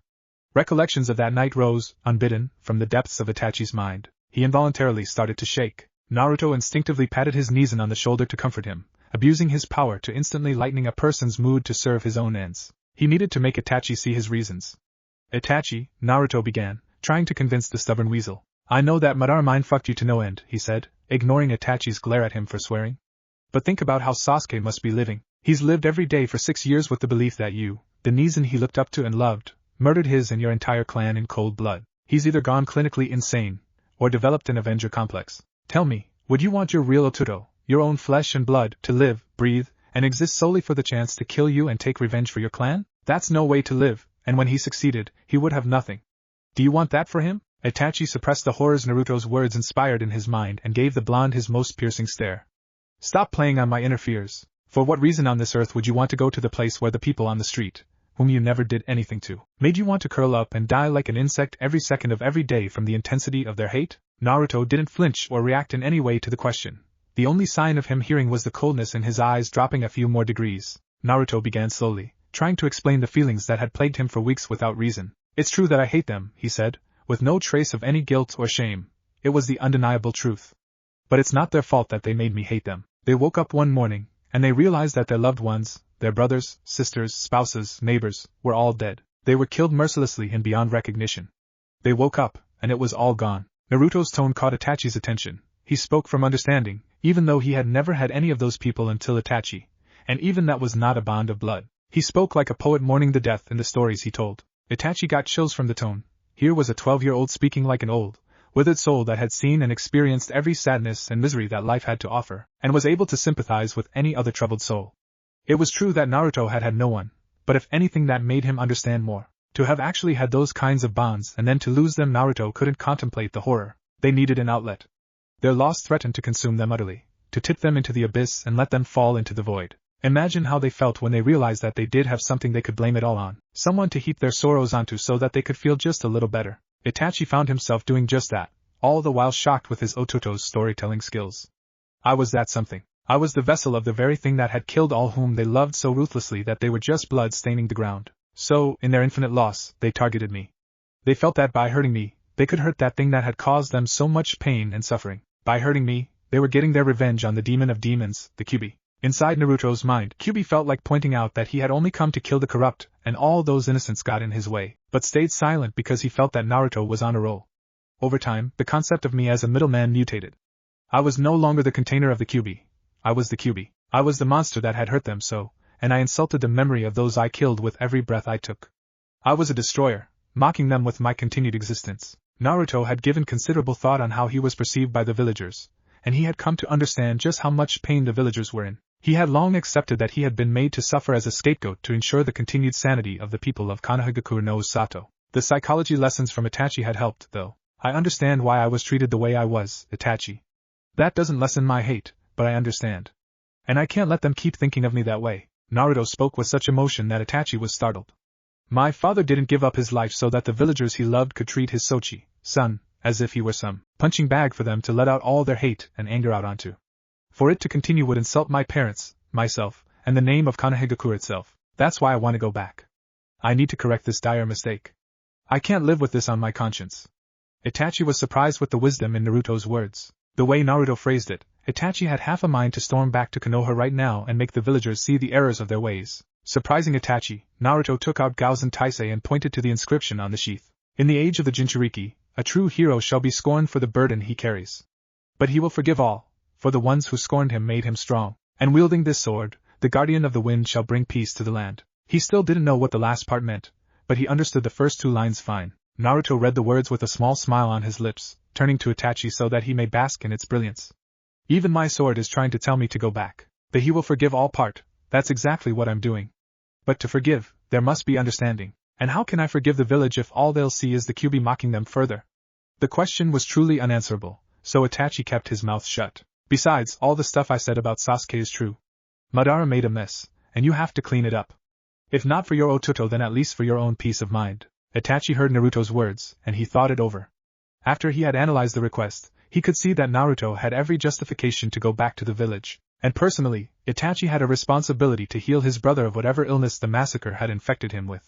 Finding no way he could honestly say no, Itachi finally nodded his head. Naruto's smile could be seen from the top of the Hokage monument. The next morning, the sun broke over the horizon, shining through the mountains surrounding the village, reveling in shedding its light unobstructed before it was blocked by the impenetrable clouds. As the light briefly covered the village, it seemed to favor a pair walking out of the gates, bathing them in golden rays. As the two walked, there was a preeminent feeling of purpose, as if the two were about to embark upon a momentous journey that would change their lives. They looked the part, packs on their backs, weapon pouches and personal weapons strapped on, and the figurative steel of resolve in their eyes. Unknown to them and hidden from the sun, there was a third figure leaving the village. However, this person was not walking the road of the civilian, but the road of the ninja, jumping from hiding spot to hiding spot, remaining totally undetected as he kept up with his quarry. Several hours passed in this fashion, the two travelers keeping up a steady pace on the road to the southwest, and the third figure creeping behind them every step of the way. Little could be seen of the man watching them, but in the rare moments he was in the sunlight, you could just see the Kiri Hittite on his forehead.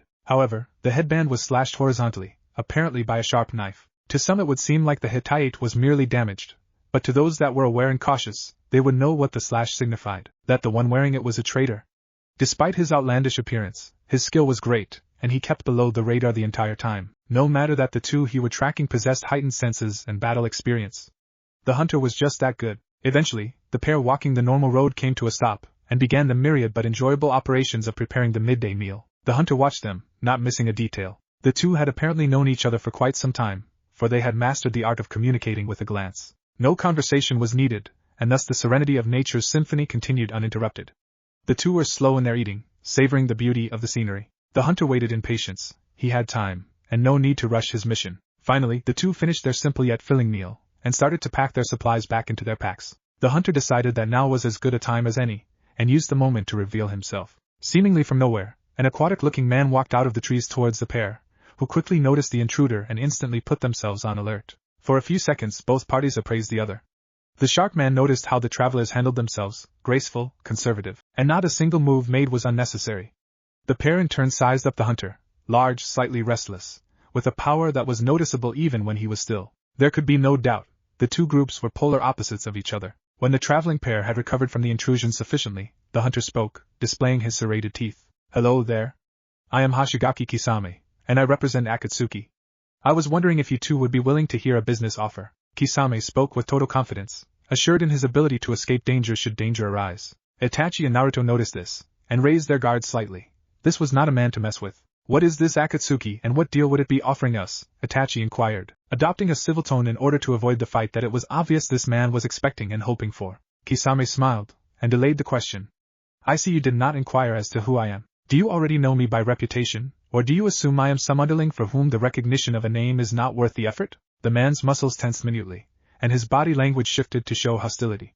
Both Naruto and Itachi saw the changes clear as day. Itachi, being more experienced with situations similar to this one, answered Kisame instead of Naruto, who was aware of his lack of finesse in such matters. By reputation, of course.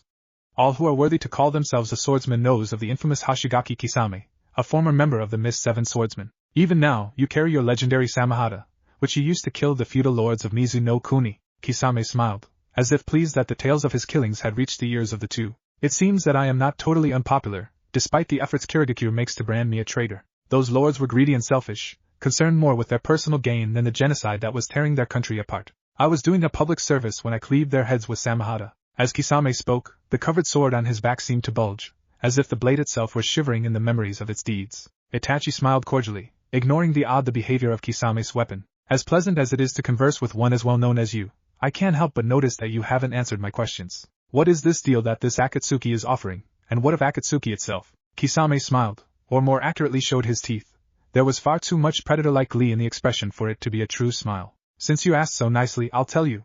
Akatsuki is an organization of men like myself who tried to help their countries but were scorned because of it. United by our leader, who knows our pain, he leads us in the name of bringing this troubled world to an endless peace. Itachi raised one eyebrow, calculating how high it would go to show both interest and amusement, but not too much of the latter in case it angered the man talking to them. A lofty goal, there is no doubt. Many have tried and failed to do the same thing. What sets this leader of yours different from countless other hopefuls? Kisame smiled, and spoke in the manner of a fanatic describing his master. Our leader is different, because he knows the true ways of peace. By his efforts, the world will fall into endless pain, so great to change mankind itself. Then he shall, in his benevolence, take the pain away, leaving a world that knows the consequences of evil. After living through such pain, the people will hear the truth when our leader says that all evils must cease so that there may never be pain again. And thus there will be an endless peace, because the world will know that should it not follow peace, it will once again feel the pain our leader can bring. A smile of nearly orgasmic pleasure plastered Kisame's face, while Naruto couldn't hide his shocked expression. Itachi had more discipline with his features. Peace through the threat of war?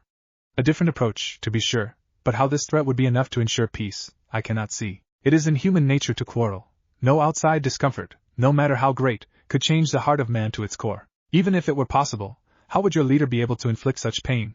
Kisame smiled before answering, his eyes now on Naruto.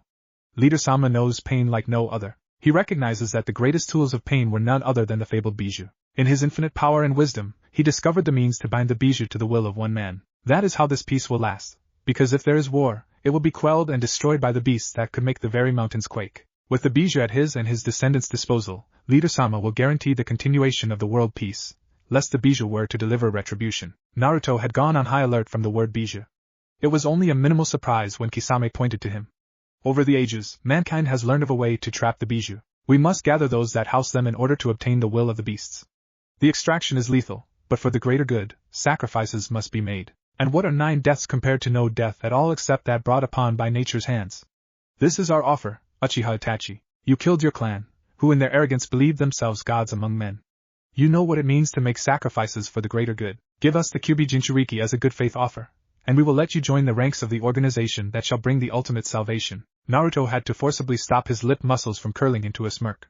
Kisame had just signed his own death warrant. Itachi calmly replied, the only sign of the destructive force he was about to unleash, the twitching of his hands toward his Anbu issue ninjato. Well, Hoshigaki Kisame, you seem to be a little presumptuous in your demands. Naruto is my friend that I have come to see as my Otuto. I could not and will not hand him over like some trivial possession to trade. Besides that, why would you think I could just hand Naruto over? He is his own person as well as an extraordinarily powerful young man trained in the shinobi arts. You would have to defeat him to even get him to come with you, unless he has some sort of suicidal tendency that I do not know about. And finally Itachi said, activating his Sharingan as he stared Kisame down. I did not kill my family of my own free will or inclination, so I do not know anything of the sacrifice concept. Itachi expertly drew his ninjato, putting Kisame on alert. You have insulted me and Naruto with your offer. I will not join Akatsuki or have anything to do with it on any level. In fact, now that I am aware of such an abominable group, I will do everything in my power to bring it down. Starting with your demise. With that, Itachi disappeared, only to reappear behind Kisame, his ninjato already swinging in an arc that would cut off Kisame's head. However, Kisame was not classified as an S-rank missing nin for nothing. Without even looking, the Sharkman ducked the swing and jumped away, drawing Samahata in midair. Kisame smiled, and it wasn't a happy birthday here's your cake kind of smile. No, it was an I can't thank you enough for this chance to kill you type of smile, further accented by his shark-like face. You will serve with Akatsuki, even if I have to drag you there by your broken legs. As for the Jinchuriki, he'll get the same treatment. Itachi shook his head at the Kenjutsu master's arrogance, which was on par with his father's, and believe it when it's said that means something. While I acknowledge that you are probably one of the more powerful opponents I might ever face, that doesn't change the fact that Naruto and I will kill you. Naruto smiled while gripping Gaozen Taisei, replying, you're too kind, Chikun. You should handle it considering how he mocked your family's murder. Kisame, slightly annoyed that the fight hadn't already started, yelled at the pair, stop acting like some gay couple and fight me. Damn, Kisame stopped talking so as to better avoid the stab Itachi had aimed at him, crossing the distance between them in seconds. A feral grin threatened to bisect Kisame's face as he countered Itachi with a horizontal swipe, which was easily dodged. Itachi was faster, no question, but Kisame had more power and a longer reach. Taking advantage of that, Kisame brought Samehada up and brought it down on Itachi's head, only to hit air. Sensing a presence behind him, Kisame swung Samehada around, making a scar in the ground as he did. He was slightly surprised to see it was the Kyuubi brat, but he didn't turn down the challenge. Expertly, Kisame hit the near albino in the side with the flat of Samehada, knocking him into a tree.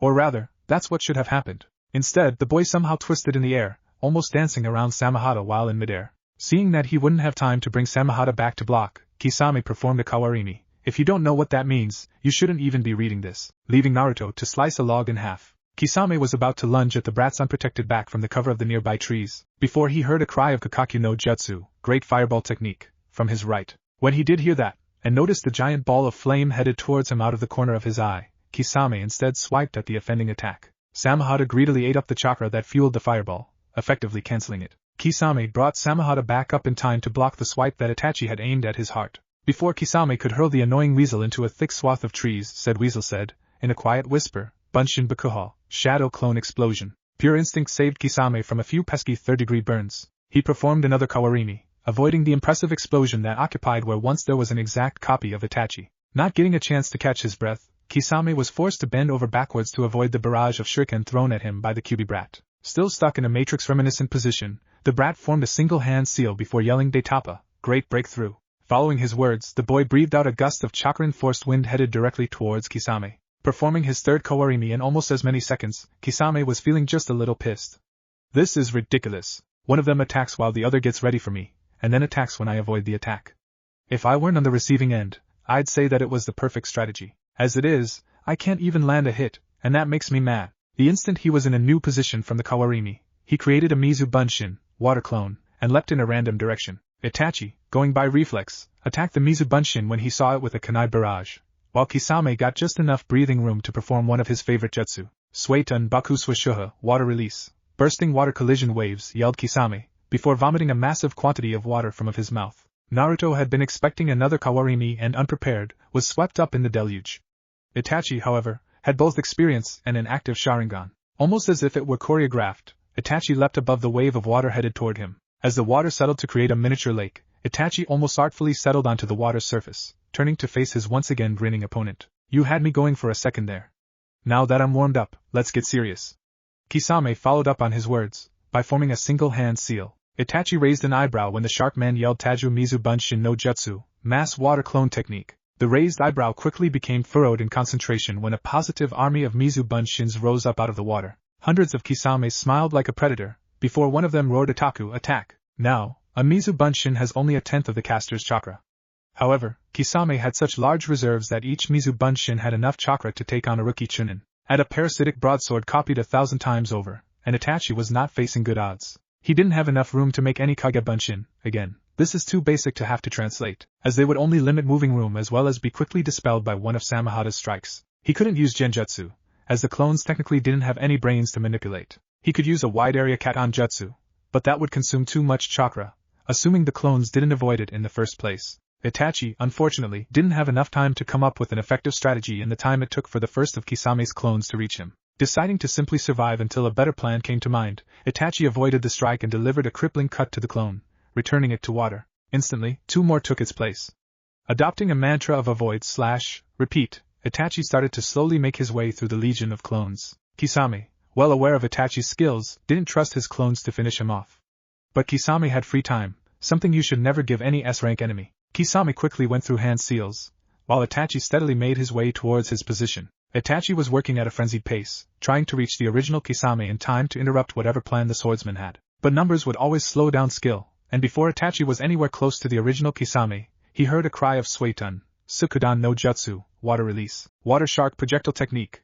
Following the yell, a giant shark made out of water formed from the lake water and rushed towards Itachi, plowing through countless Mizu Bunshin, which only added water and mass to the jutsu. Itachi was in the middle of contemplating whether he had time to perform a Katon Jutsu in time to intercept the attack when Kisame formed an additional seal and yelled Katsu. Split! The next moment, Itachi was facing 5 smaller, more maneuverable sharks instead of one massive one. Itachi might well have been in serious trouble had not a white and black blur shot up from the lake. Said blur had a sword in its hands, which was currently spinning like the blades of an electric fan. The blur threw the rapidly spinning sword towards the diminishing gap between Itachi and the sharks, yelling Futon, Beheki Tate, wind release, protective shield. The sword stopped in front of Itachi, staying in place as it span even faster, forming a wall of wind that was spinning around and around, resembling a round shield. The sharks impacted with the wall, exploding into millions of water droplets, until Itachi was standing behind a whirling wall of water. Smiling ever so slightly, Itachi formed some borrowed hand seals, before yelling Suetun, Sukudan no Jutsu, look above for translation.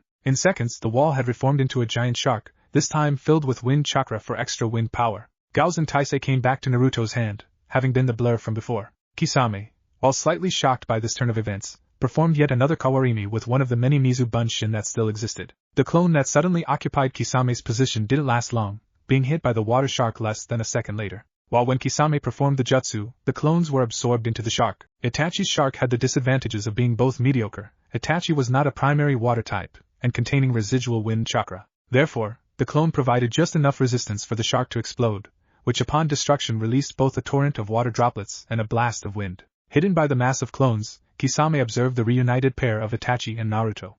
Both turned towards the still impressive number of clones. As if reading each other's minds, the two simultaneously formed hand seals. Kisame, recognizing both jutsu, hastily dived beneath the surface, knowing what was coming. He was none too soon, as the pair finished sealing moments later and yelled in sync, Katon/Futon Kentai, Kaka Aori, fire/wind release combination, burning gust. Naruto then blew out a Daitapa while Itachi breathed out a Gakakyu. The two jutsu combined to form what resembled a flaming funnel of wind, being a large blast of air burning with white-hot flames. Suffice to say, the Mizu Bunshin didn't so much dissipate as evaporate. Kisame stayed safely below the surface of the lake, watching the blinding flash of the combined jutsu. Kisame's skills were not just for show, at least not in the concept of breathing underwater. While the gills themselves were merely cosmetic, Kisame had discovered that by focusing chakra to his lungs, he could extend his body's use of oxygen, to the point where one breath was equivalent to 100. Of course, that was 2 minutes at most, but that was plenty of time for Kisame. Unfortunately for him, he was coming up blank. Itachi he had expected a decent fight from, but the brat was a wild card. He had revealed impressive skills, and when in concert with Itachi, the two appeared invincible. Of course, invincible is a concept hard to swallow for many ninja. For example, how could you believe in invincibility when the Shodite Tsuchikage was assassinated by a genin? Kisame weighed his options. He could run away, and risk the infinite wrath of Pain-sama. Kisame immediately discarded the idea. He didn't have any interest in having the human realm dragging his soul out of him. He could try a surprise attack, but that had proven ineffective so far. And even Kisame wasn't proud enough to think he could win in the classic macho standoff. He sighed, releasing a good chunk of his air. He'd have to use that technique. Well, it was either that or death, so Itachi was eyeing the environment, trying to watch out for Kisame, while Naruto used his hearing to try and track the missing nin. Both of them were surprised, however, when Kisame jumped up right in front of them, bursting from the surface of the water. Before they could so much as gasp, Kisame tossed Samahada into the air and yelled Samahada Jusui, sharkskin drowning suicide. The sword suddenly glowed from the inside, revealing an artificial chakra system, flowing with blue energy. It was only visible for a second, because the next moment, the sword exploded, turning into a torrent of water aimed straight down on the three. In an instant, before any reaction could take place, the mass of water hit their shoulders. The water appeared to have retained Samahada's leeching capabilities, because Itachi instantly felt his chakra take a severe dive. He was forced under the lake's surface, his precious oxygen flowing from his lips in a stream of bubbles. Itachi was only aware of tumbling around with no sense of gravity, feeling like his chakra was being sucked out of him like a straw, and the burning sensation of his lungs bursting. Itachi had never wondered how he would die until that moment. The millisecond before his lungs collapsed like popped balloons, his head broke the surface. He greedily sucked in air, tasteless and raw against his strained lungs, and more delicious than sake from Kashu no Kuni, land of wine. As the life-giving oxygen was distributed back into his bloodstream, Itachi regained some semblance of situational awareness. He was currently lying like a limp rag on the ground, with small rivulets of water flowing downhill and into the ground. Some of the water still ate at Itachi's chakra, but he was too tired to move away. After a minute, during which time Itachi remained feeling like a piece of used toilet paper, a shadow blocked the sun shining into Itachi's eyes. The Uchiha prodigy could vaguely make out blue skin and hair. "You owe me a new sword," Kisame huffed out, panting for breath. Even with his gargantuan reserves, he still felt like he had fought for 3 days straight against an army of A and BU. In layman's terms, he was dog-tired. He could see Itachi lying at his feet, looking as dangerous as newborn mouse, and the Jinchuriki lying in the bushes a distance off. Kisame shakily reached into his pouch, searching for a soldier pill. Trying to keep his mind off the hollow feeling of chakra exhaustion, Kisame chose to enlighten Itachi as to what technique he used. I made that move as a make-it-or-break-it maneuver. I would overload Samahata with water chakra, and then let it implode. I'd get a wave of chakra-sucking water equal to how much chakra was flowing through it. And trust me, I put in enough to make a Kage envious. Kisame grinned, bringing a soggy soldier pill to his mouth. Upon chewing, Kisame felt a brief surge go through his body. It wouldn't last though. You could give a person with sleep deprivation coffee, but nothing worked better than sleep. That was as close a comparison as any to using soldier pills. Kisame was aware of strength in his limbs, but still felt a bone-deep weariness. Just as he was preparing to hoist Itachi onto his back, Itachi heard a weak "wait just a minute." Kisame whirled around, staring disbelieving at the Jinchuriki as he picked himself up, before staring at him with those disconcertingly cold eyes. "How the hell are you standing?"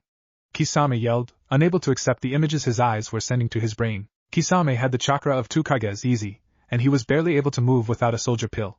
This kid was moving on his own energy minutes after Samahata was sacrificed. It was inconceivable. Naruto managed a weak smile, before picking Gauzen Taisei from the ground near him.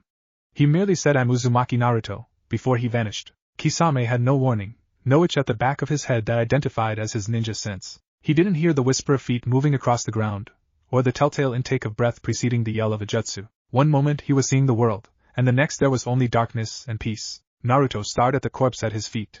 He had used a minor shunshin, body flicker, to get behind Kisame, before executing a slice to the neck with Gauzen Taisei. The blade cut through the skin, muscle, and bones like a hot knife through butter. Naruto looked at his hands, reflecting on how they had taken a man's life. However, he had been driven to the brink of death enough times in his first half-dozen years to be familiar with it. Besides, Kyuubi had killed thousands, and with the merging of their reserves, it was almost as if there was a muscle memory of killing. All in all, instead of dry heaving in the bushes, Naruto merely sighed. "You were my first opponent," he said, not caring that the ears his words were meant for no longer functioned. "You were a truly masterful warrior," he said, paying his respect to the fallen swordsman. Crouching, feeling like an 80-year-old man with arthritis, Naruto picked up Kisame's decapitated head. Sighing, Naruto took out a storage scroll from his waterproof backpack and sealed the body part into it. Kisame had a bounty of 25 million ryo, enough money for a man to eat breakfast, lunch, and dinner at a 5-star restaurant every day for 10 years. Itachi stared silently at his Ototo as he dealt with his first kill. Personally, Itachi was amazed that Naruto was dealing with it so well. But then again, he was Naruto. Gasping, Itachi gathered enough breath to say, "Amazing, Naruto Toda-san. I'm proud of you." Naruto stood stock still for a second, before feeling as if his heart was expanding to fill his entire body. Were he at full energy, he would have proclaimed his joy to the heavens. As it was, Naruto merely grinned and said "Thank you, Itachi Onizen." At that moment, despite the fact that he felt as tired as if he had done the level 5 workouts all day and his weights were making his every moment like pushing against steel, Naruto felt as if he could die right then and there and have no regrets. Naruto returned to Earth after a minute, still on a pride high. Leaving Kisame's body to decompose in peace, Naruto dragged Itachi to his feet, forced a soldier pill into his lips, and continued walking down the path, dragging his limping brother behind him. The night was perfect by all standards. The multitude of the forest animals had settled down into their nighttime haunts, while those of a nocturnal nature left to hunt and otherwise experience the world. There was a comfortable silence in the air, one that seemed to say all is well, go to sleep.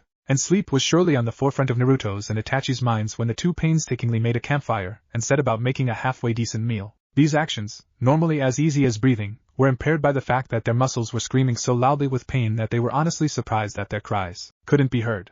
The effects of the fight with Kisame had taken hold and festered during the half-limping walk the two of them had made on the road to the border. After half an hour of jerky winces and cringing hisses, the two managed to fill their stomachs with some oatmeal, beyond caring that it was food for the wrong meal. When the two of them had full stomachs, they sat in silence while the nighttime sounds continued around them.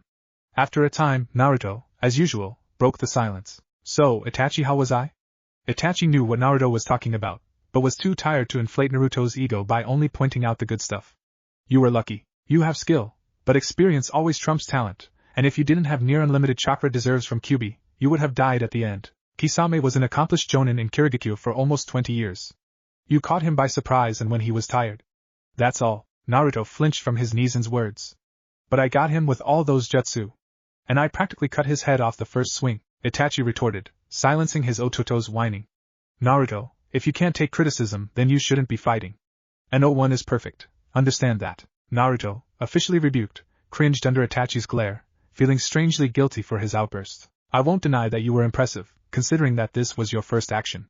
But we were going up against an enemy we outnumbered, whom was ordered not to kill us. And frankly, at first glance, I'm a much bigger threat than you. I saw a dozen different opportunities for Kisame to kill you, and keep in mind that the fight lasted all of 10 minutes. Itachi lectured to Naruto, trying to fill the gaps in the boy's learning. You have all the power, Naruto, but you have to know how and when to use it.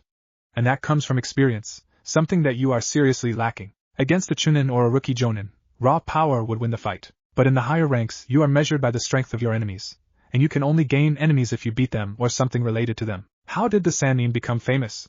They survived a run-in with Hanzo, the Amakage, and survived. How did the Yondaime become famous? He massacred 200 Iwanin in the Third Shinobi War. You need a few epics under your belt before you become recognized as someone to pay attention to. Naruto scratched his head. But how could Konoha be recognized as the biggest military power then? If recognition is given through exploits, then all of the Sandaime's policies about peace are counterproductive. Itachi chuckled darkly at this. Naruto asked, indignantly, what's so funny? Itachi spoke, in a mocking tone, there's a council member that agrees with you, Naruto. His name is Danzu, and from the moment of your birth he argued with the Hokage to turn you into a weapon, to be used to mindlessly kill any who oppose Konoha. Naruto paled as he realized that. Still amused, Itachi said Konoha gets compensates for no new legends in the foreseeable future by having an excess of old ones. The Professor, the Sannin, the Ino Shikacho group, the Kopinin. Because of that, other countries still give Konoha a wide berth. Naruto mulled over this, while his body began preparing for sleep without his conscious consent. As he felt his eyelids tugging down, Naruto managed one more question. If I were a legend, would people stop pissing on everything my senpu, dead father, stood for? Itachi watched as his Ototo fell deeper into unconsciousness. Just as he was about to fall under, Itachi said, in a low whisper, maybe. Naruto slept with a grin, having found the solution to his problem. What if Naruto has unlimited chakra council bashing? And thanks for watching my video till the end. If you enjoyed this content, then do consider subscribing to my channel, and leave a like if you guys need the next part. Comment down and thanks for watching the video, and see you guys in the next video.